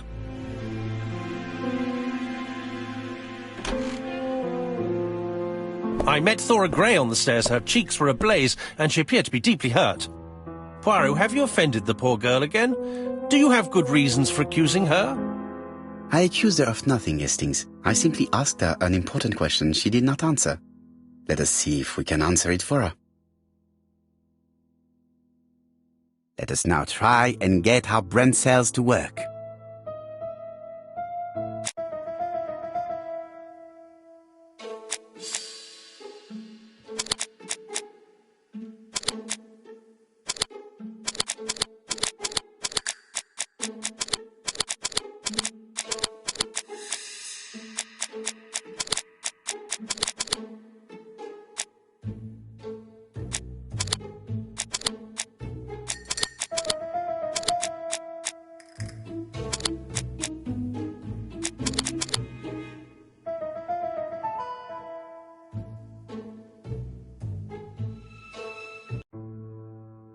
You must know how to read between the lines, Hastings. When Sir Carmichael refers to paternal affection, he is lying to himself. Read this engraving on the brooch. A dark dragon for an angel with glossy hair. These are the words of a lover, not a father. Lady Clark was not wrong. What if Sir Carmichael had fallen in love with his secretary? That doesn't mean that she forced him to do so. True, there are extenuating circumstances. She is a penniless orphan. But she is calculating. Just look how she avoided it when asked if she would have married Clark. I see. You think she seduced Sir Carmichael for her own gain, and that now she is doing the same with his brother. Poirot, your world is a very dark place. Do not get carried away, mon ami. We have another more important matter to settle. Really? Yes, would you believe that Miss Grey taught me something new? Let us now try and get our brain cells to work.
Perfectly clear, Hastings, perfectly clear. Indeed, a stocking seller visited Andover, Bexhill and Churston on the day of each murder. We have our suspect. This should be of interest to Job.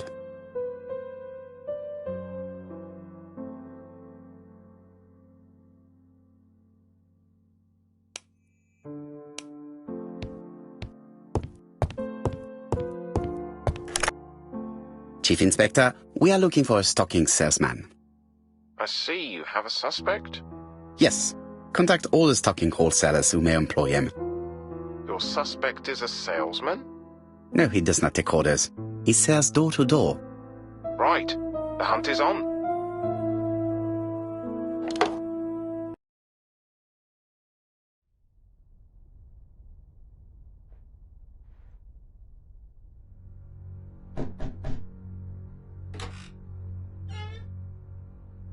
Are you leaving, Mr. Cust? Yes, I'm going to Cheltenham. You shouldn't travel today. You don't look very well. I have to. I have engagements. I must respect them.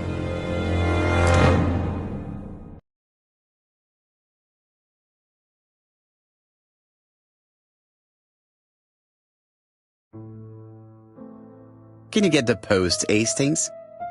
And why don't you go and get it yourself? Très bien. What's going on? I've never known Hastings to be so disagreeable.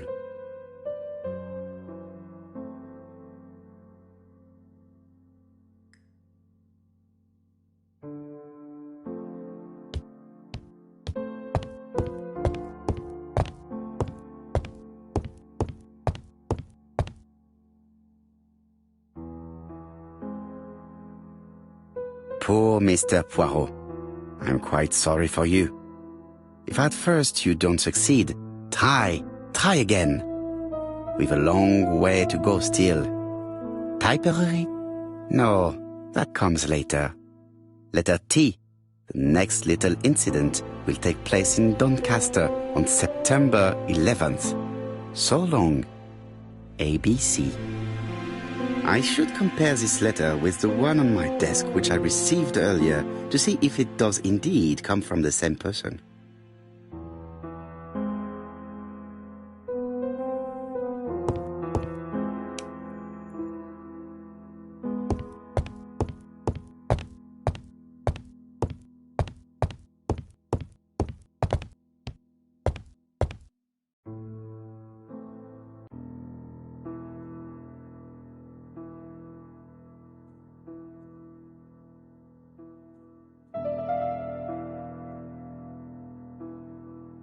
Let us examine this more closely.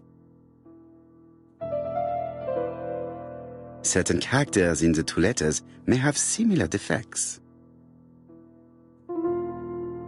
Let us examine the characters in this word.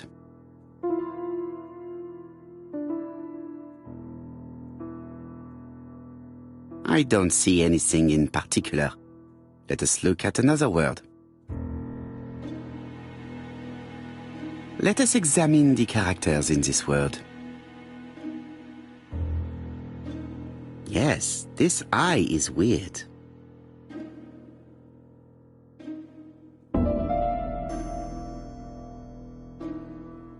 Yes, the I characters in the two letters do indeed have the same defects. I have to find some other similar defects to confirm my theory. Yes, the A appears to be quite unusual. That's right. The A characters in the two letters do indeed have the same defects.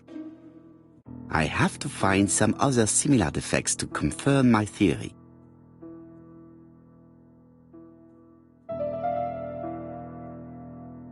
Let us examine the characters in this word. Let us examine the characters in this word. Let us examine the characters in this word. I don't see anything in particular. Let us look at another word. Let us examine the characters in this word. Let us examine the characters in this word. I don't see anything in particular. Let us look at another word.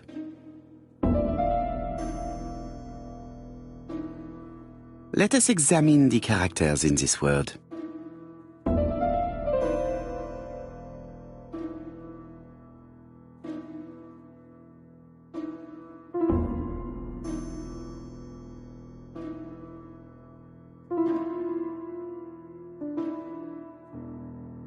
Let us examine the characters in this word.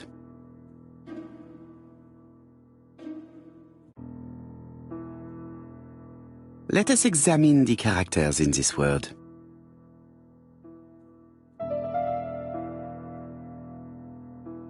I don't see anything in particular. Let us look at another word. Let us examine the characters in this word.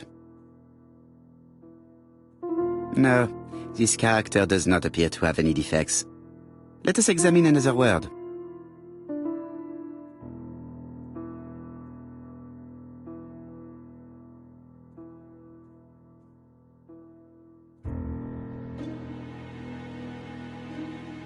Let us examine the characters in this word.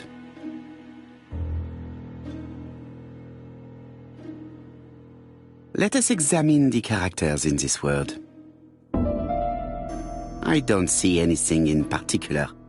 Let us look at another word. Let us examine the characters in this word. No, this character does not appear to have any defects.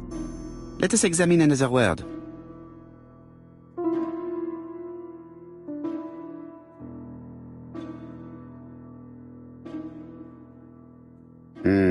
The W is not printed properly. Nothing to report for these characters. Let us examine another word.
Let us examine the characters in this word.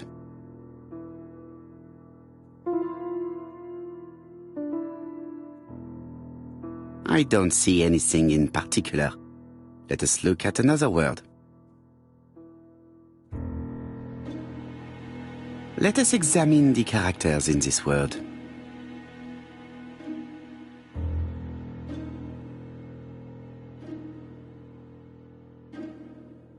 I don't see anything in particular. Let us look at another word. Let us examine the characters in this word.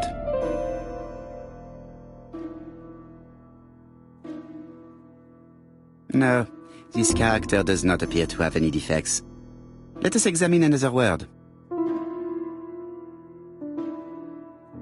Let us examine the characters in this word.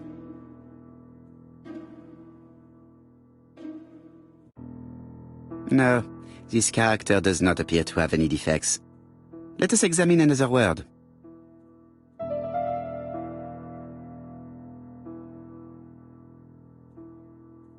Let us examine the characters in this word.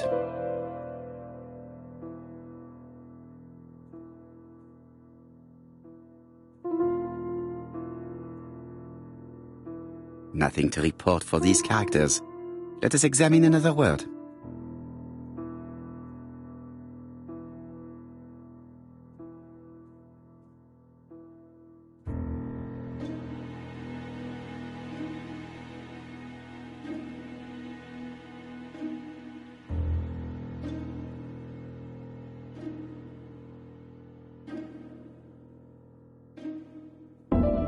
Let us examine the characters in this word. Nothing to report for these characters. Let us examine another word. Let us examine the characters in this word. Nothing to report for these characters. Let us examine another word.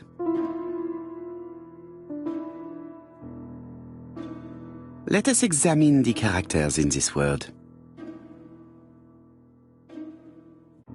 No, this character does not appear to have any defects. Let us examine another word.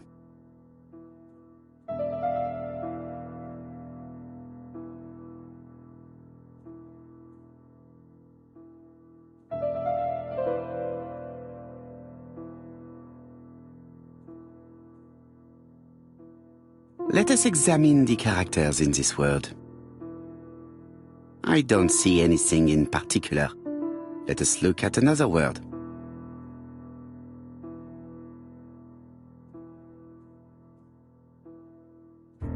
Let us examine the characters in this word. No, this character does not appear to have any defects. Let us examine another word.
Let us examine this more closely. Certain characters in the two letters may have similar defects. Yes, the A appears to be quite unusual.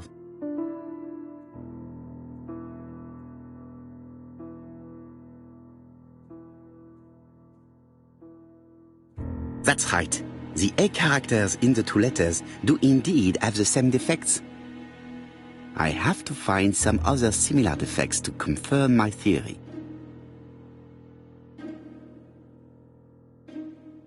Yes, this I is weird. Yes, the I characters in the two letters do indeed have the same defects. I have to find some other similar defects to confirm my theory. The W is not printed properly. Of course, the W characters in the two letters do indeed have the same defects. My theory was right. These two letters were written with the same typewriter. Hastings, he strikes tomorrow. Chief Inspector Japp? He's on another line. Can I take a message? Yes, please, mademoiselle. It is from Hercule Poirot. Tell him ABC strikes tomorrow in Doncaster. He must call me back. Very well, sir. Bien, now I'm going to see what I can find from these burnt documents. I've received the product I need. Hastings, if you do not mind, I would like you to take a few notes. Yes, yes.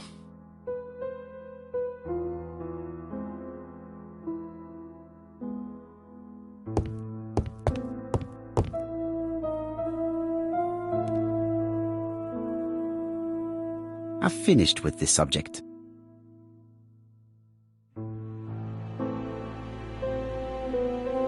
If someone has tried to get rid of these documents, they may be important.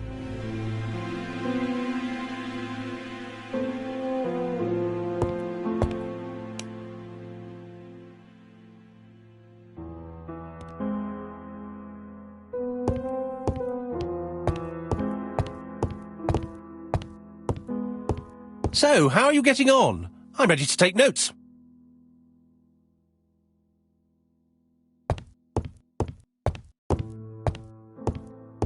Now, down to work.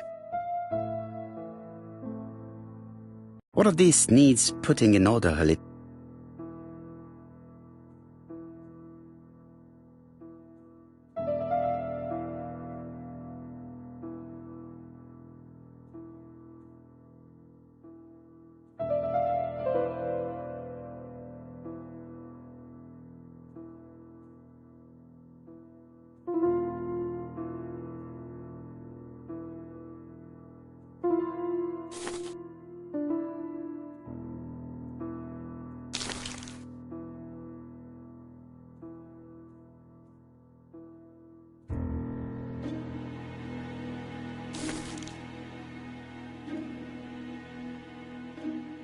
This page is child's play.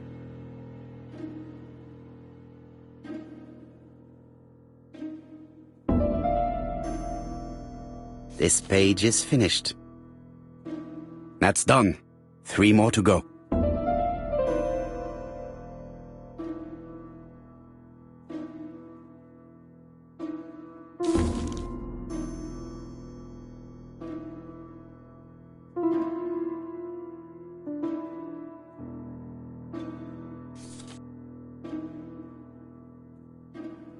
I think that this is right.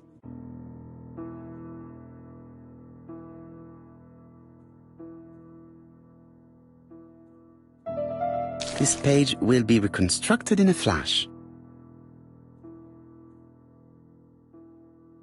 This page is finished.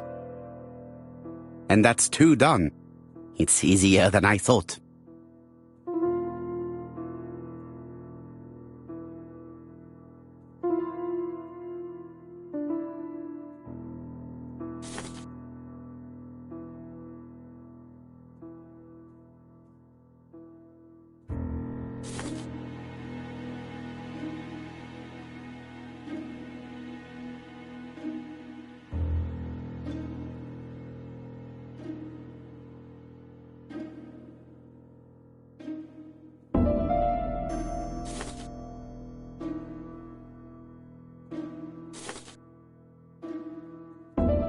This page is finished.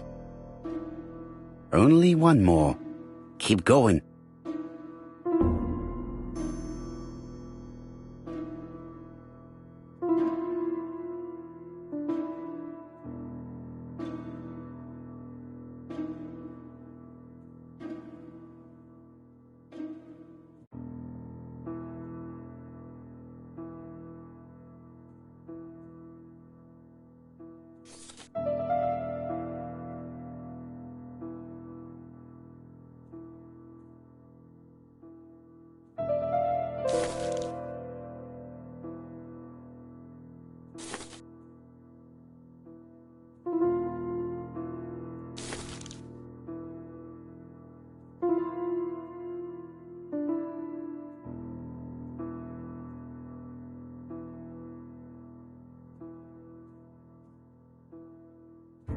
This page is finished. All the pages are reconstructed.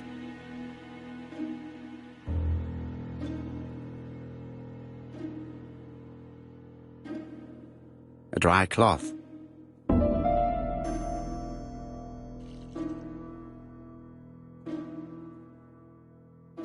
The cloth is now soaked with solvent.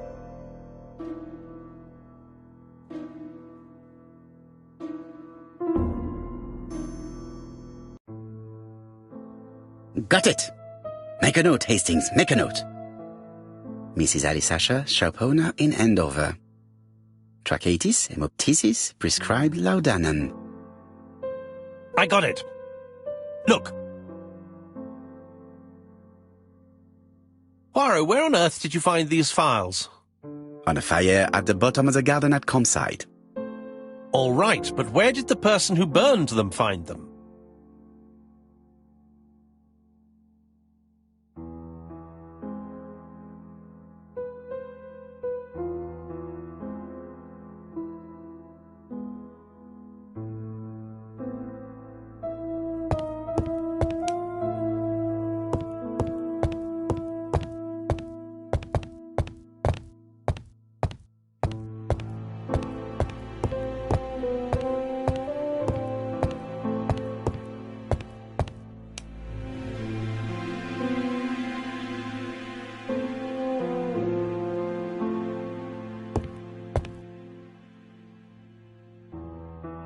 Poor Mr. Poirot.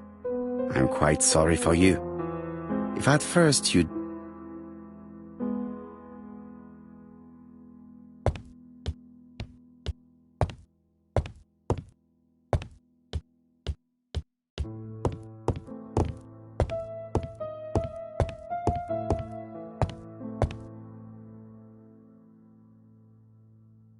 Alice Asher, shopkeeper in Andover.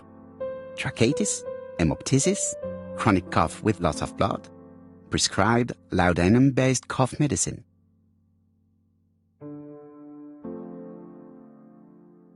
Betty Barnard, waitress in Bexhill. Chronic bronchitis causing dysphonia, advised to stop smoking. Alexander Bonaparte Cust, war wounded, mustard gas and head trauma. Pulmonary emphysema, hemoptysis, coughing fits with blood, suffers from absences and amnesia. Dick Dudley Dunbar, owner of the Black Swan Hotel in Doncaster, asthmatic, heart disease, heart condition. Let us now try and get our brain cells to work.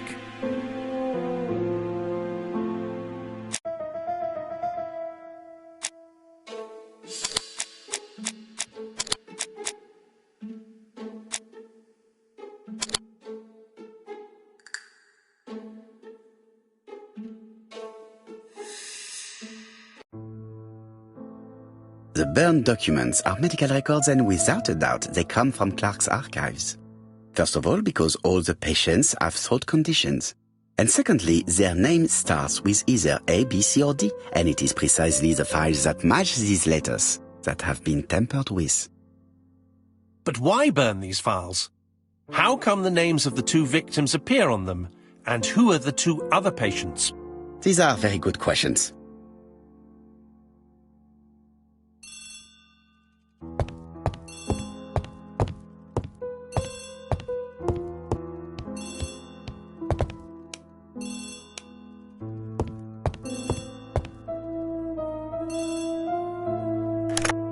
Hello, Poirot?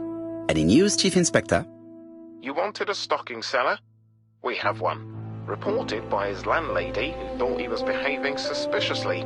He has the most unbelievable name.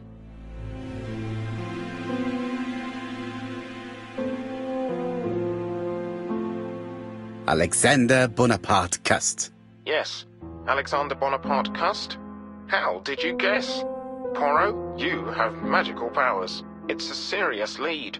I called Doncaster. A person matching Cust's description has been seen at the station. He got off the train from London, but after that, nobody knows where he went.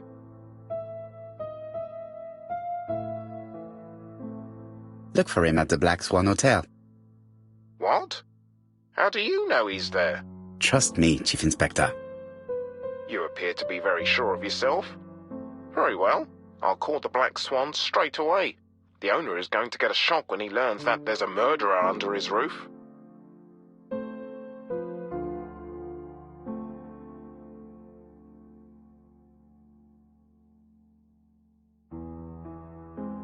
Chief Inspector, I would rather call myself. As you wish. Please go ahead. Hello, the Black Swan. Hercule Poirot here. May I speak to the owner? Speaking. Dick Dudley Dunbar. How can I help you? Is there Mr. Cust among your guests? He arrived today. Shall I call him for you? No, it is you I wish to speak with. But who is this Cust? A murderer. A murderer? Under my roof? It's not possible. I don't believe it. Do you think that Cust might be dangerous? Oh, I do hope you're wrong. He seems so harmless, you know. Oh, yes, completely harmless.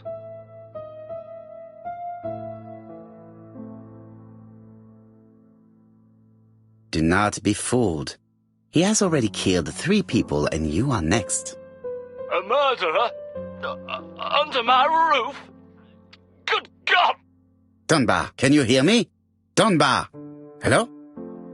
Dunbar has had malaise. That's all we needed. I'm calling the Doncaster police. I hope they get there quickly. Hello, Poirot. We have some good news. The police in Doncaster have caught our man at the Black Swan Hotel. They're sending him here by train. How is the hotel owner? He had a heart attack. He was taken to the hospital. Oh no. It is my fault. When I told him the killer was at his hotel, I should have been more considerate. Come on, Poirot. You weren't to know he had a weak heart.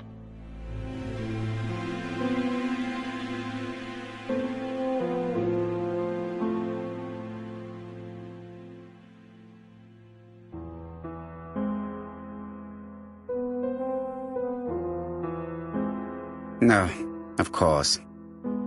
While we're waiting to question Cust, we could search his room in London. Where does he live? The Marbury Guest House. I'll see you there. Yes, but start without me. First of all, I have to sort out a few details for Cust's transfer. I understand. À bientôt. Hastings, we are making good progress. Please go and search the room of our #1 suspect. With pleasure. I did have a dentist appointment, but I'll cancel. The dentist. So that is why you are so nervous and bad-tempered. A visit to the dentist is never an enjoyable prospect. But an unavoidable one. Go to your appointment, Hastings. I will manage on my own.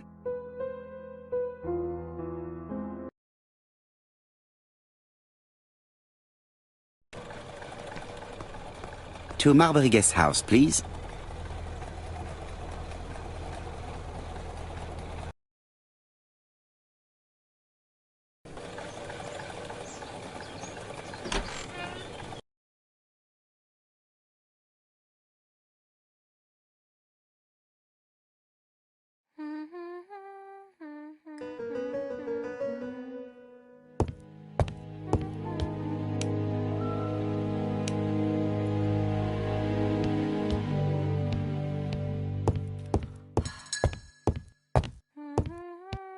It is a very beautiful piano. Maybe Mrs. Marbury likes to play in her free time.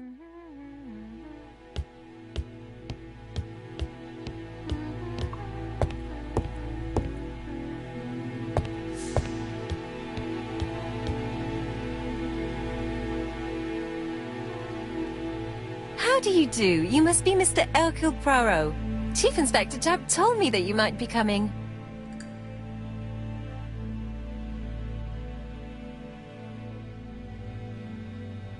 Madame, you may be of valuable help to me. It would be my pleasure to help you. Will there be some journalists there as well? I think you might even be interviewed. You are key witness. I've suspected him for some time, but he appeared so harmless. Oh yes, sometimes he got angry and waved his arms about. But even then, he wasn't frightening. And he was as gentle as a lamb again immediately afterwards. It was only this morning that I understood. He told me he was going to Cheltenham, but my daughter saw him at Euston Station. It's not the right station. To get to Cheltenham, you have to take the train from Paddington. And what's more, Mr. Cuss left behind an ABC with Doncaster underlined. As you can imagine, when I saw that, I called Scotland Yard.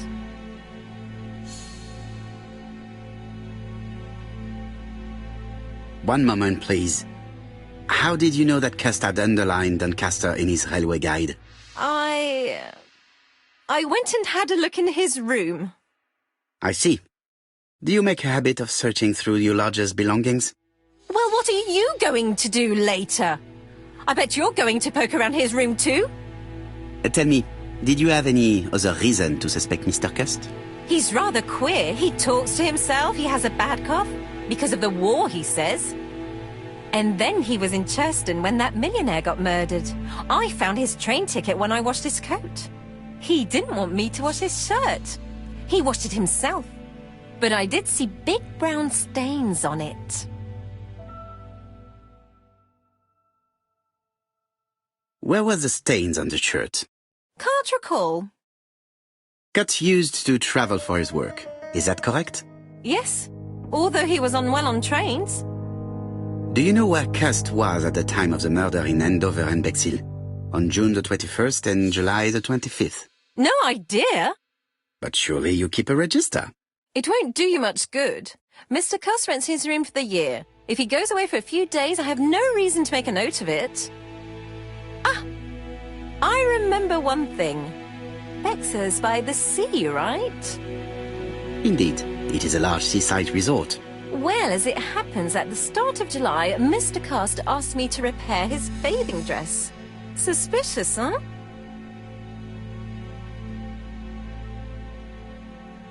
Very interesting. Please continue. I also forgot to say that he started buying newspapers that talked about the case. When did he start buying the newspapers? Let's see. I think it was just after the millionaire's murder in Churston. He didn't seem all that interested before that. That will be all for now. I'm going to take a look at his room. Take the key on the counter.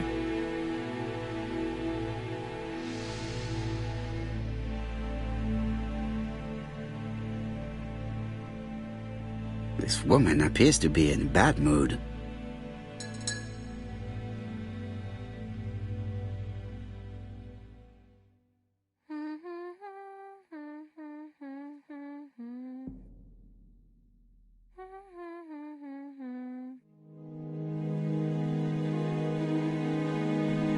Mrs. Marbury is taking out her bad mood on the evening meal's potato.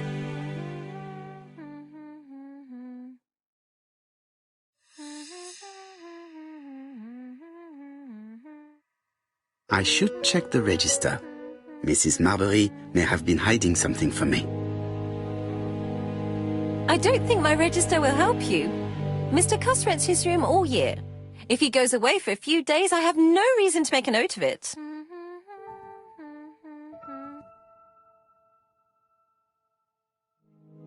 The truth is becoming apparent, and I have something to say to Mrs. Marbury.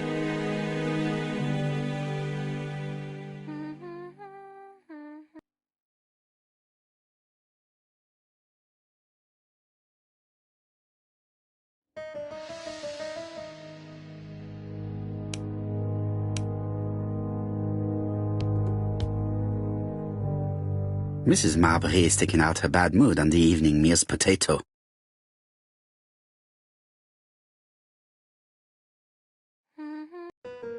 Mrs. Marbury, if I am to believe the register, you rented room 306 to a certain Mr. Fishman on the day of the Bexhill murder. Room 306 is Cuss's room. Can you explain yourself? If I did, it was because Mr. Cuss wasn't here. What about it?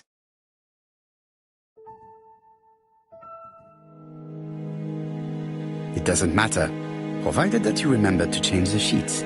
Of course I changed them. I keep a nice clean establishment, I'll have you know.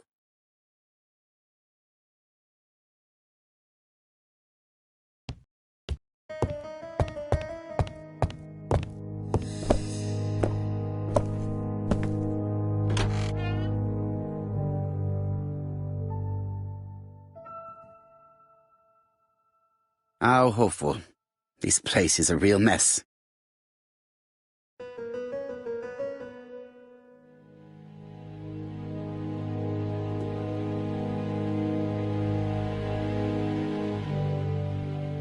The least we can say that Mr. Cust is not very concerned about order and balance.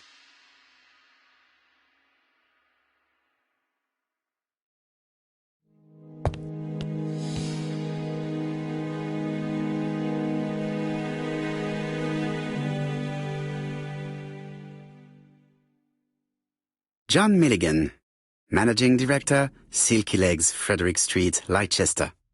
To A.B. Cust, Marbury's Guest House, 1935, May the 21st.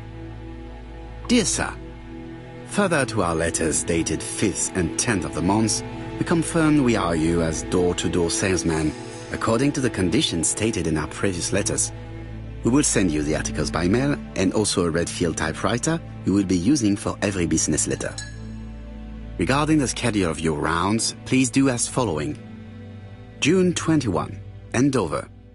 Arrive by train the 20th in the evening and get a room at Station Hotel. Start your turn in the north part of the town. This letter establishes that Cust went to Andover, but the ink has hidden the destinations of his other trips. I know from Mrs. Marbury that he went to Churston. I just have to show that he went to Bexhill, and I will have proved that he was present at all the crime scenes.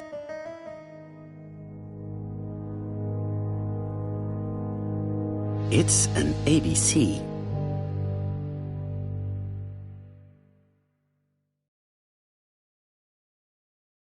A long-bladed knife.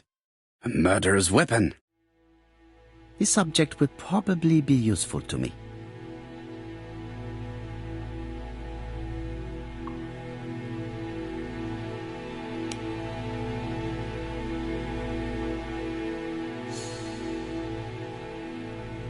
Did Cust drop it when he opened the window? Or was it Mrs. Marbury while she was cleaning? I have to get the ribbon. How am I going to do it?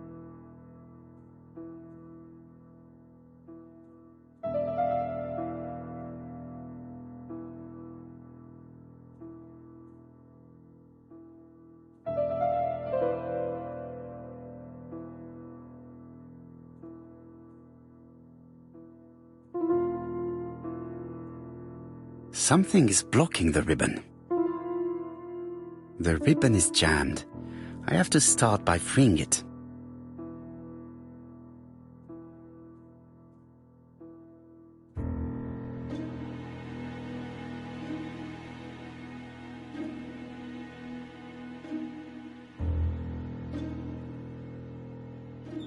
The right-hand reel has been removed.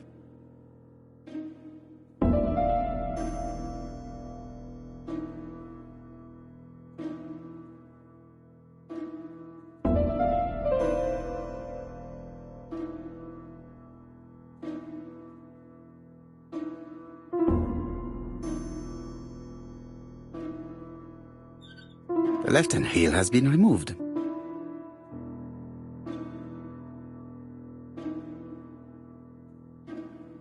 Something is blocking the ribbon.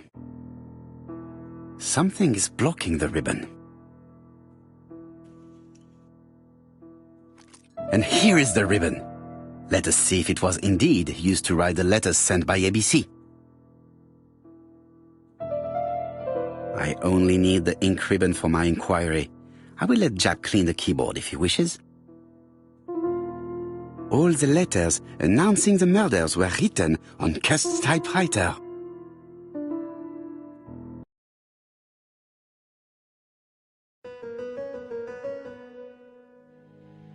Cust is parsimonious. He keeps his pencils and sharpens them until there is nothing left. It is clear that he did not grow up in luxury.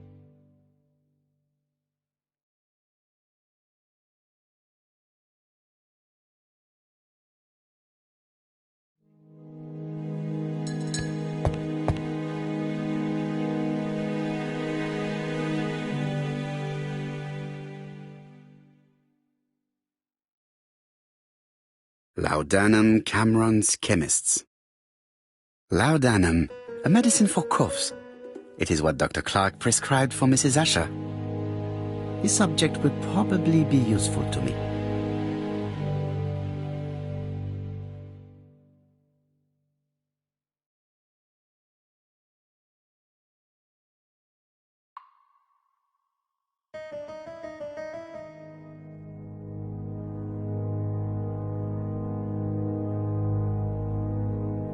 Diethyl barbituric acid, Johnson Company. I know this medicine. It is a powerful sedative. This subject would probably be useful to me.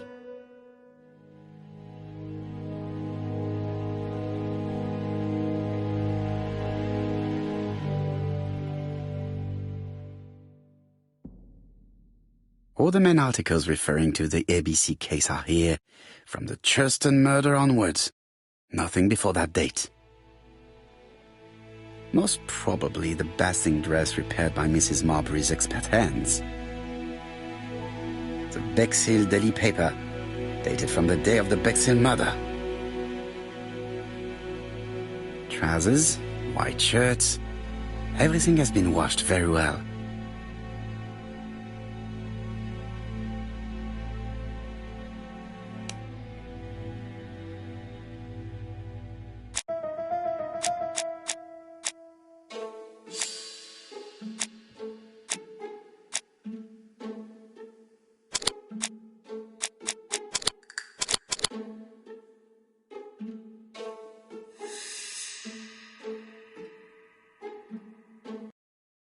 The register shows that Cust did not sleep at the guest house on the day of the murder.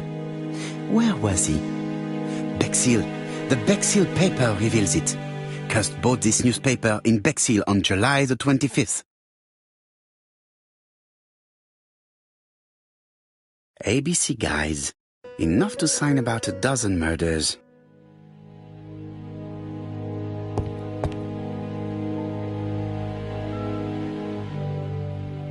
ABC guys.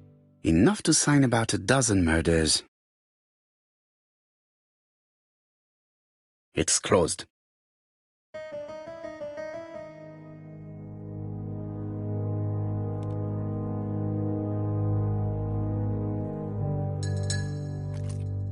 This knife is very useful. Who knows? Maybe it never cut anything other than string. Stockings.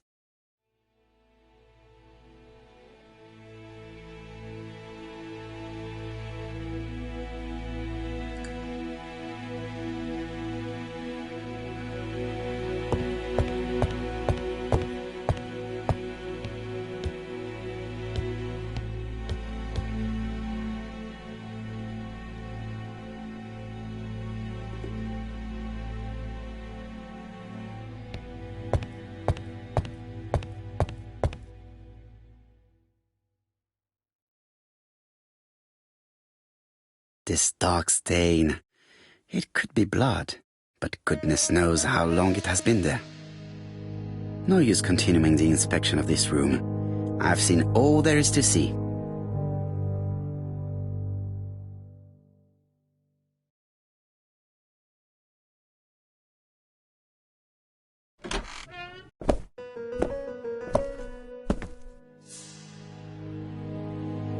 Goodbye, Mrs. Marbury. Thank you for your help. I look forward to seeing you again, Mr. Poirot. Ah, Chief Inspector. I was about to leave. Good evening, Chief Inspector. Welcome. Please excuse me, I must go to the kitchen. I'll leave the key of Mr. Cust on the counter.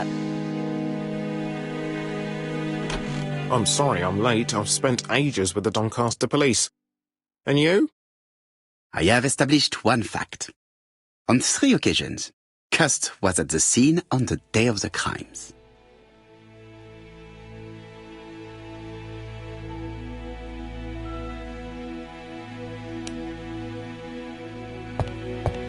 I had best talk to Chap. I've listened closely to what you have to say, Poirot. For me, there's no doubt Cust is guilty. Do you have any element that might prove the contrary? That is what we're going to look for.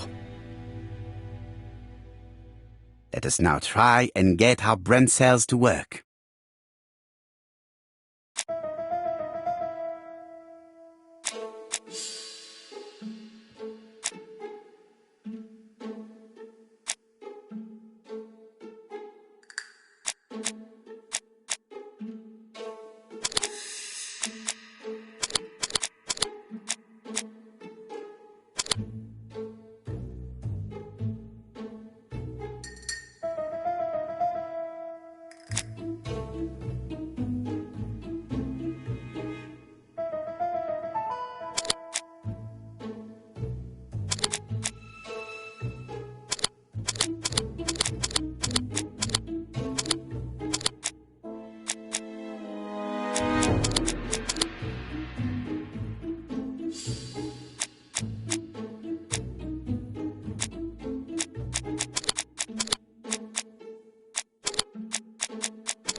The evidence against Cust is overwhelming. His presence at the scenes, the knife, the blood-stained shirt, the ABCs in a box.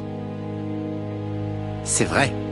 However, the blood Mrs. Marbury saw on Cust's shirt may have been his own.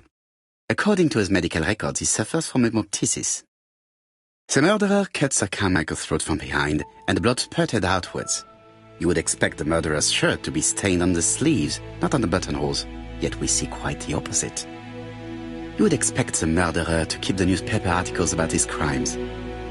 But Cust's collection starts in Cheston, as if it discovered the case rather late. I agree it's troubling, but it doesn't change my mind. There's small details that we should be able to clear up by questioning Cust. When can we talk to him? Doncaster is sending him to us on the first train. Are they questioning him already? He says he can't remember a thing. It's plausible. Doctors say he suffers from absences and amnesia. Mrs. Marbury has confirmed this. He may have done the murders in an altered state. A familiar situation. It's not enough to clear his name. Dr. Thompson insisted that even if you don't know what you're doing, you never commit a murder without wanting to. Très intéressant. I shall remember that. Right. I'll go and examine the suspect's room. Chief Inspector, I took the liberty of removing a few clues to examinatum. All right, we'll discuss them tomorrow. In the meantime, I'm going to see if you've missed something.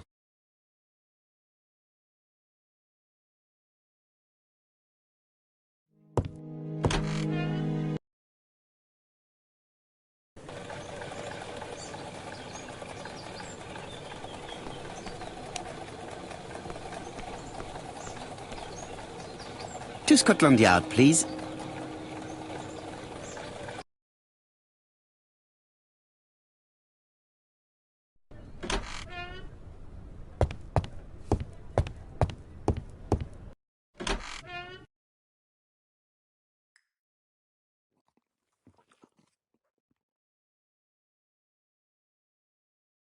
This man is not in good shape.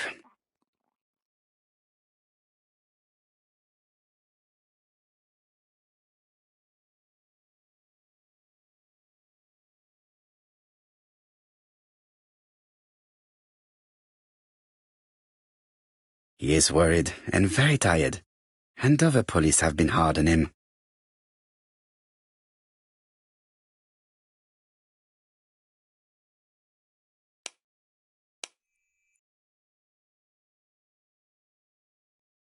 What do you want from me?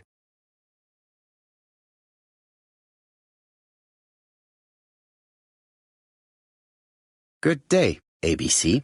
Do you know who I am? Someone who's got it in for me. I am Hercule Poirot, and I want nothing other than the truth. Ah, you're the detective.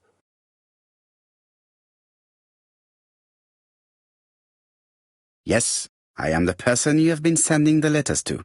I didn't write these letters. I've already said so.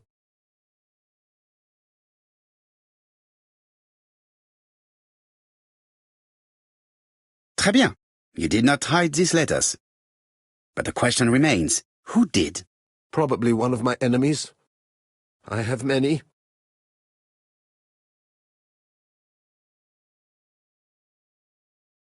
I do not believe that you are capable of murder, Mr. Cust. I hope not.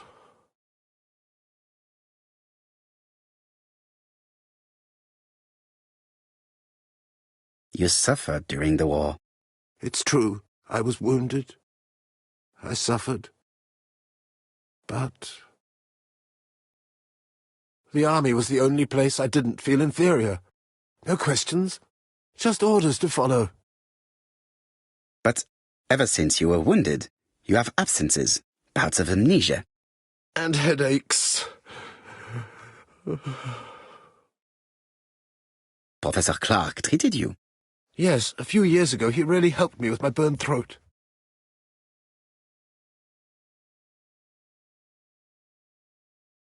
Of course, you never considered killing a doctor who took such good care of you. No, never.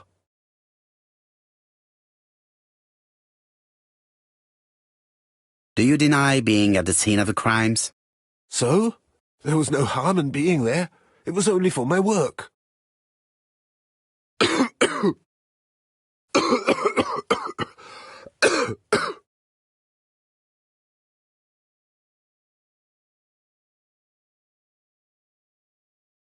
Poor man. If only I could help him.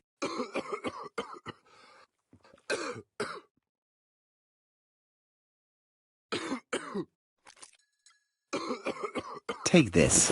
It will help you. Thank you.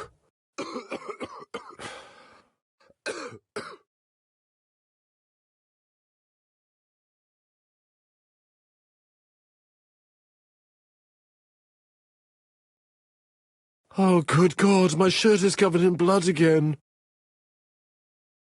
Bon. I now know where the bloodstains Mrs. Marbury saw came from. Are you well enough to speak? Yes, I feel much better.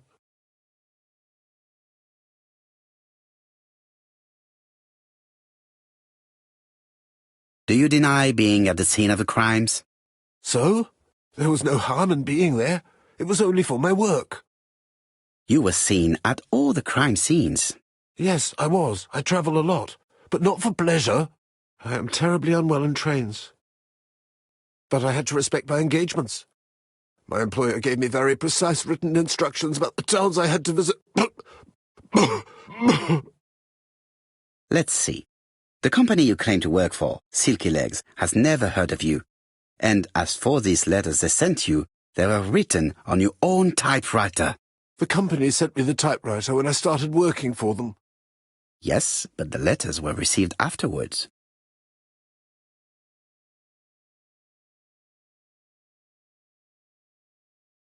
So it would appear that you typed them before sending them to yourself. I don't remember. Good God! I don't know what's happening to me. My head hurts terribly.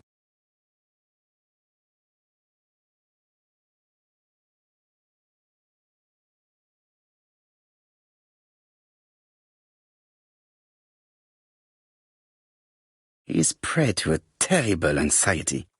Is it remorse? Or simply the pressure of the questioning and the train journey? He is in no state to reply.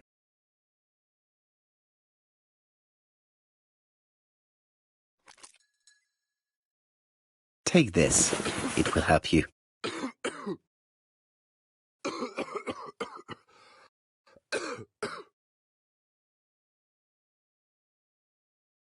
Oh, I think I'll be fine. Let us see, Cust. Look at me. You know very well that you committed these murders? Yes, I know. But I'm not wrong in saying that you do not know why you committed them. No, I don't.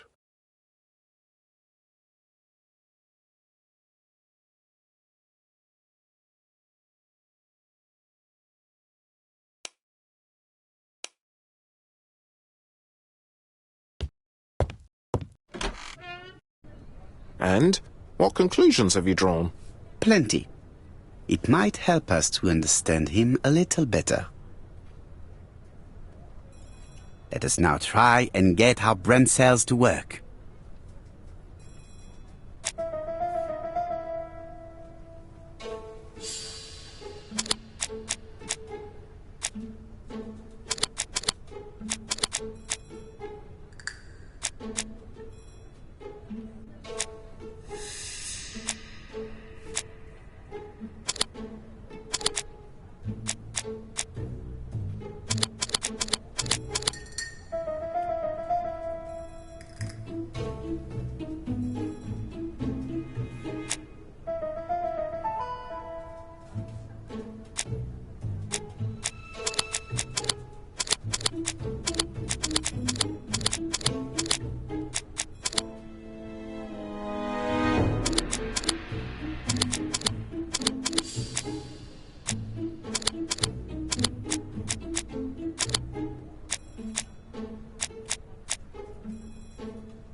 I don't see any clearer than before.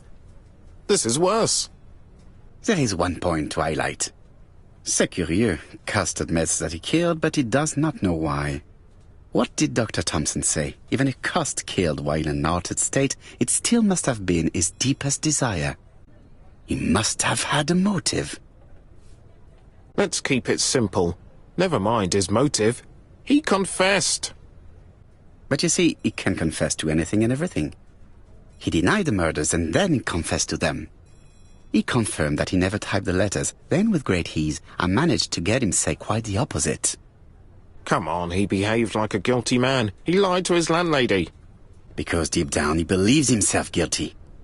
From the papers he noticed that he had always been at the scene of the crimes. He must think that he killed and then simply forgot what he had done. How can you be so sure? Let us look at his psychological profile. You will understand my point of view. Let us now try and get our brain cells to work.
You see? Cust's character is quite the opposite of the murderer's. But if he's a madman, can we really talk about his character? You know very well that our murderer does not behave like a psychopath.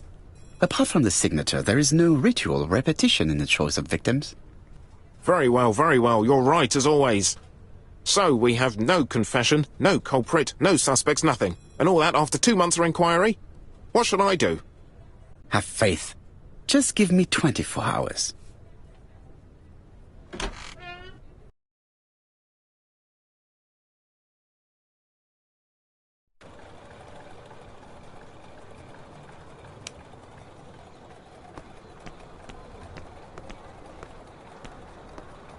To Whitehaven, please.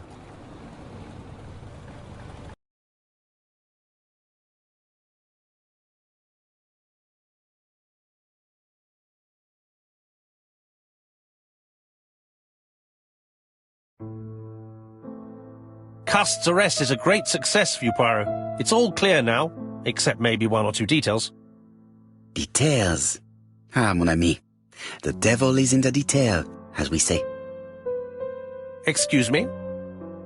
Patience, Hastings. Everything will be clear once our guests arrive. Best be prepared. Slip a revolver into your pocket before they do. A revolver? But Poirot, what are you afraid of? Trust me. It is important you carry a weapon for this meeting. I will lend you mine. What about telling me what you have in mind? Surtout pas. You wouldn't be able to play your role. Wait 1 moment, I will bring you my weapon.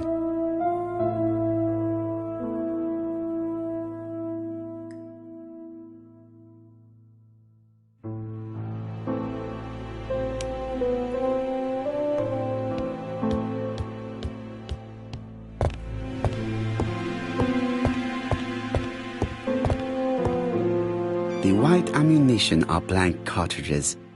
The others are real bullets. I have to choose the type of bullets to load.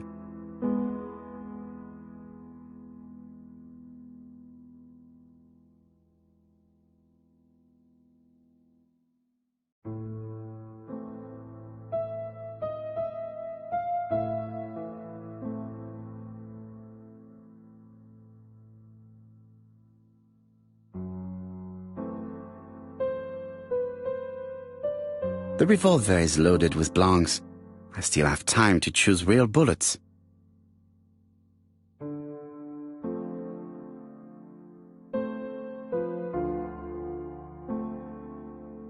The revolver is loaded with real bullets.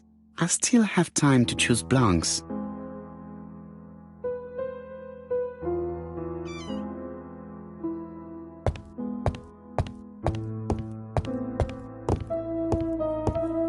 What about telling me what you have in mind?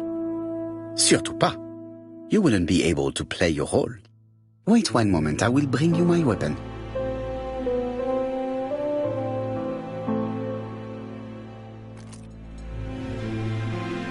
Voila, I entrust you with my weapon. It has hardly been used, it is almost new.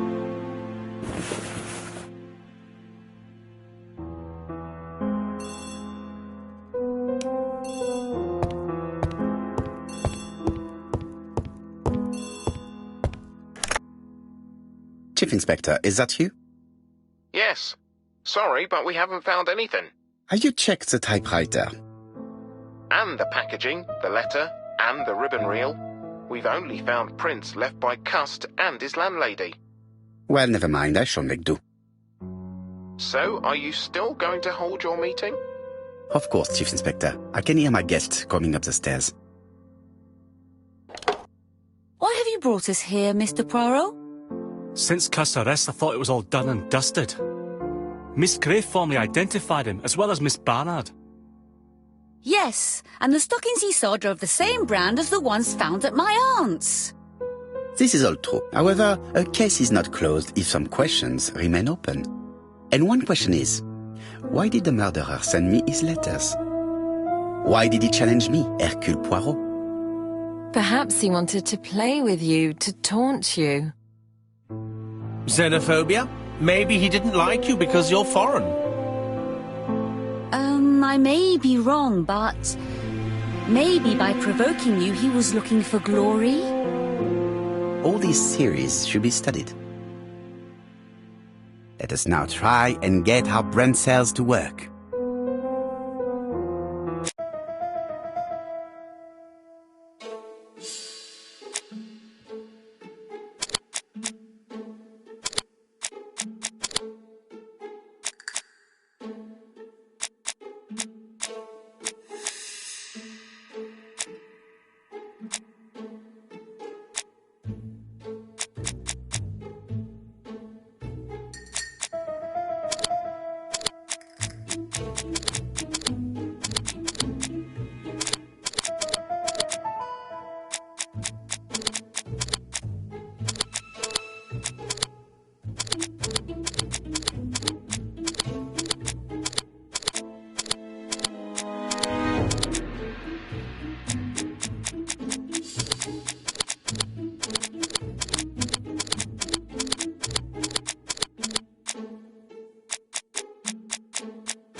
Is everything clear now?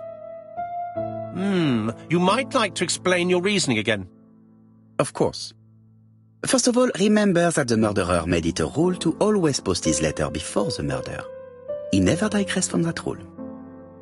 However, in Churston, he encountered a problem. The village has only 500 inhabitants. With advance warning, it would be easy to arrest him. Therefore, the murderer delayed his letters deliberately with the wrong address. The plan wouldn't have worked if he'd sent it to Scotland Yard or the papers because everybody knows their addresses. The mistake would have been corrected and the letter would have been on time. That is why the murderer chose me as the recipient. Because for his plan to succeed, it was necessary for at least one of the letters to have a wrong address and get lost. It was very cunning. Absolument. It is a very subtle plan. It matches the profile we have drawn up of him perfectly. That of an intelligent, daring and calculating murderer. But that's not how you describe Cust. You are quite right, mademoiselle. Like you, I find it hard to believe that this dull character is the clever murderer we are looking for. Do madmen... I mean, if he's mad, he might have two very different sides. No doubt. But the murderer is not mad. All the specialists agree that he does not have the profile of a psychopath. But if Cust is not guilty, how do you explain his presence at the scene of the crimes? Mr. Clark, the answer to your question is in the medical records of your brother's patients. Documents which Cust most certainly did not have access to. Let us now try and get our brain cells to work.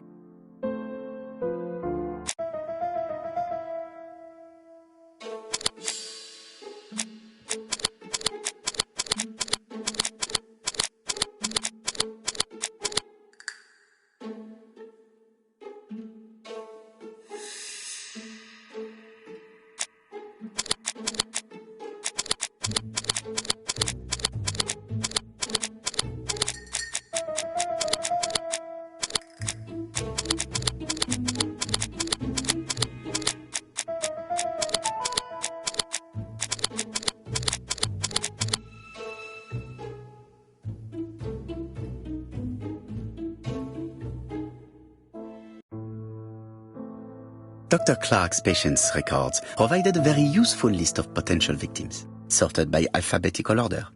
The killer definitely used it, explaining the fact that all the victims were former patients of the doctor. It is this fact that clears Cust once and for all, because he never had access to these records. So how did he happen to be at the scene of the crimes? Either the murderer sent him there, or Cust was following him closely. Cust's highly suggestible nature leads us to the second hypothesis. The murderer was manipulating him. He systematically sent Cust to the towns where he was going to strike, so that the suspicion would land on the poor man's shoulder. That's evil.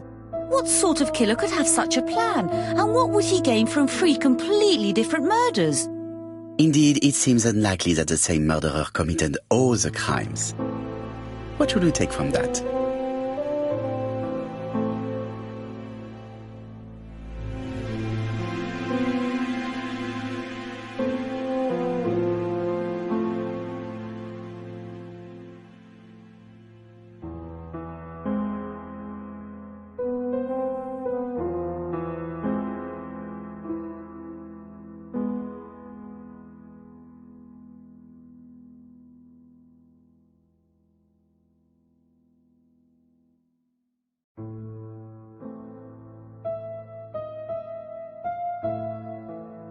The murderer first killed for money, but then began to enjoy it.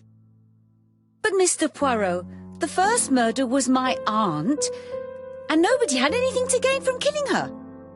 Ah, certes. Therefore, this is not what happened.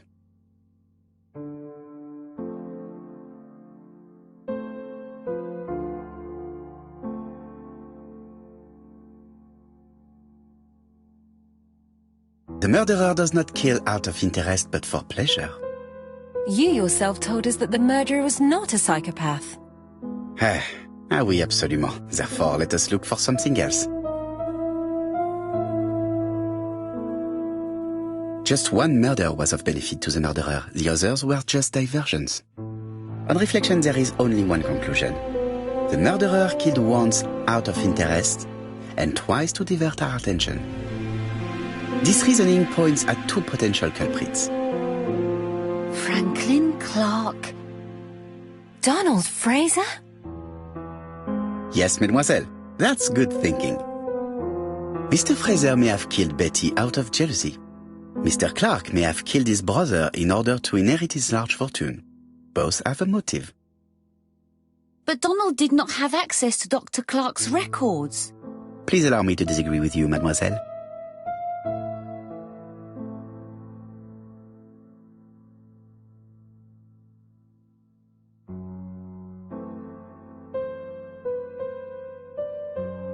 He works for Court and Brunskill, one of whose clients was Sir Carmichael. It doesn't prove that I went to Comeside. You could have done it, and you may have used the opportunity to take a look at Sir Carmichael's records. You think I'm guilty? You or Mr. Franklin Clark? That's ridiculous. Both of you have a motive. The question is, which of you has the profile that most resembles the murderer? Let us now try and get our brain cells to work.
Ladies and gentlemen, Donald may share many character traits with the murderer, but he does not have his cold indifference. He has a temper.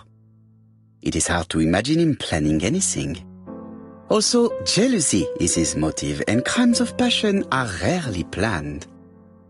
Right, I suppose it's my turn to be subjected to the same scrutiny. Absolument, Mr. Clark. Let us now try and get our brain cells to work.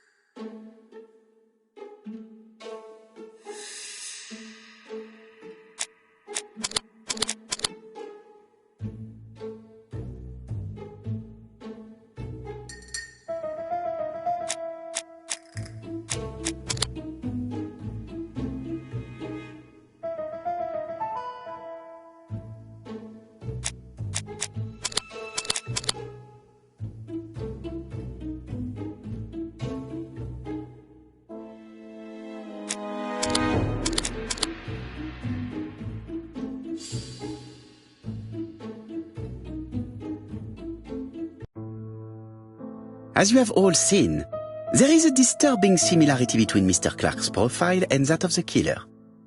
In actual fact, it is exactly the same. Mr. Poirot, your psychological studies are interesting, but your conclusions do not add up. Why would I have wished my brother's death? The inheritance is lawfully mine. I just have to wait. No, you had to act quickly.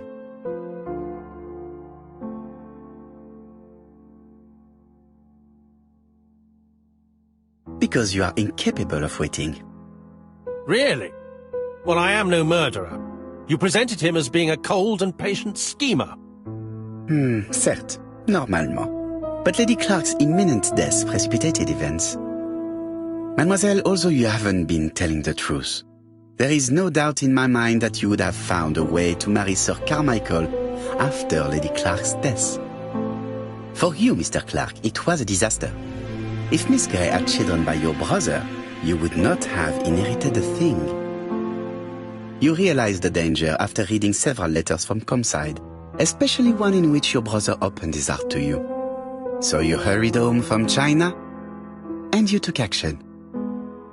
In truth, Cust was no more than a puppet manipulated by the real culprit. You, Mr. Clark. Such an imagination, Mr. Poirot. In fact, nobody manipulated Cust. The famous instructions he received by post. He wrote them on the typewriter. We know that for sure. Oh, no. You know perfectly well. That is not true. Eh bien, voilà. Light has now been shed on the ABC murders. Your theories are ingenious, but you haven't any proof. One point to him. For the moment, I have no material proof. Either I admit to it, or I bluff.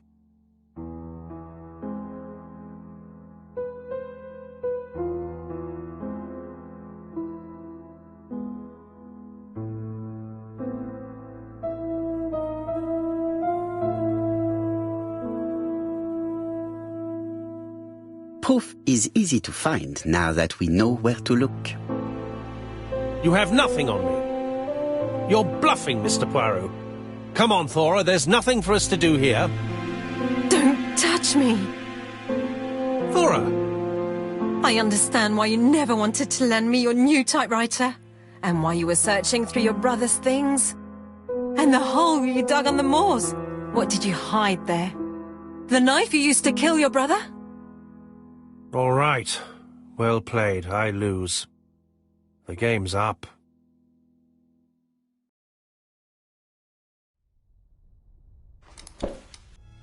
Don't come near me! I'll never let you take me, Mr. Poirot!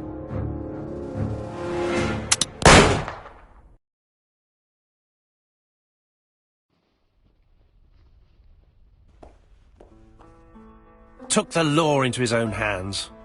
He had no right. He should have paid for his crimes. I should have expected what he did. Come on, Poirot. Everybody makes mistakes. Exactly. Hastings, if one day I sound pretentious, please whisper these 3 letters in my ear. ABC. They shall remind me that we all have our limits, even me.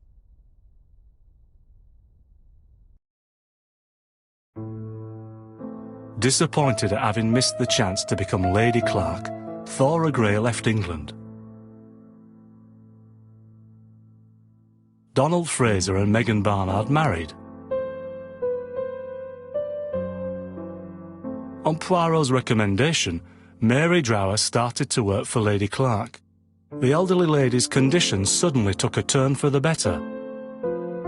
And a few months later, to Dr. Logan's great surprise, she was back on her feet again.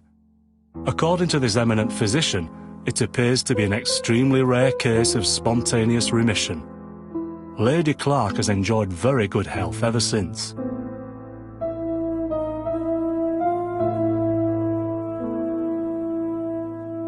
Journal of an Innocent. The incredible story of ABC. As for A.B. Cust, after being advised by Poirot, he made a great deal of money by selling his story to the press. And as for me, and with business booming, the Black Swan has become the #1 tourist attraction in the whole of Yorkshire, even more popular than York Minster.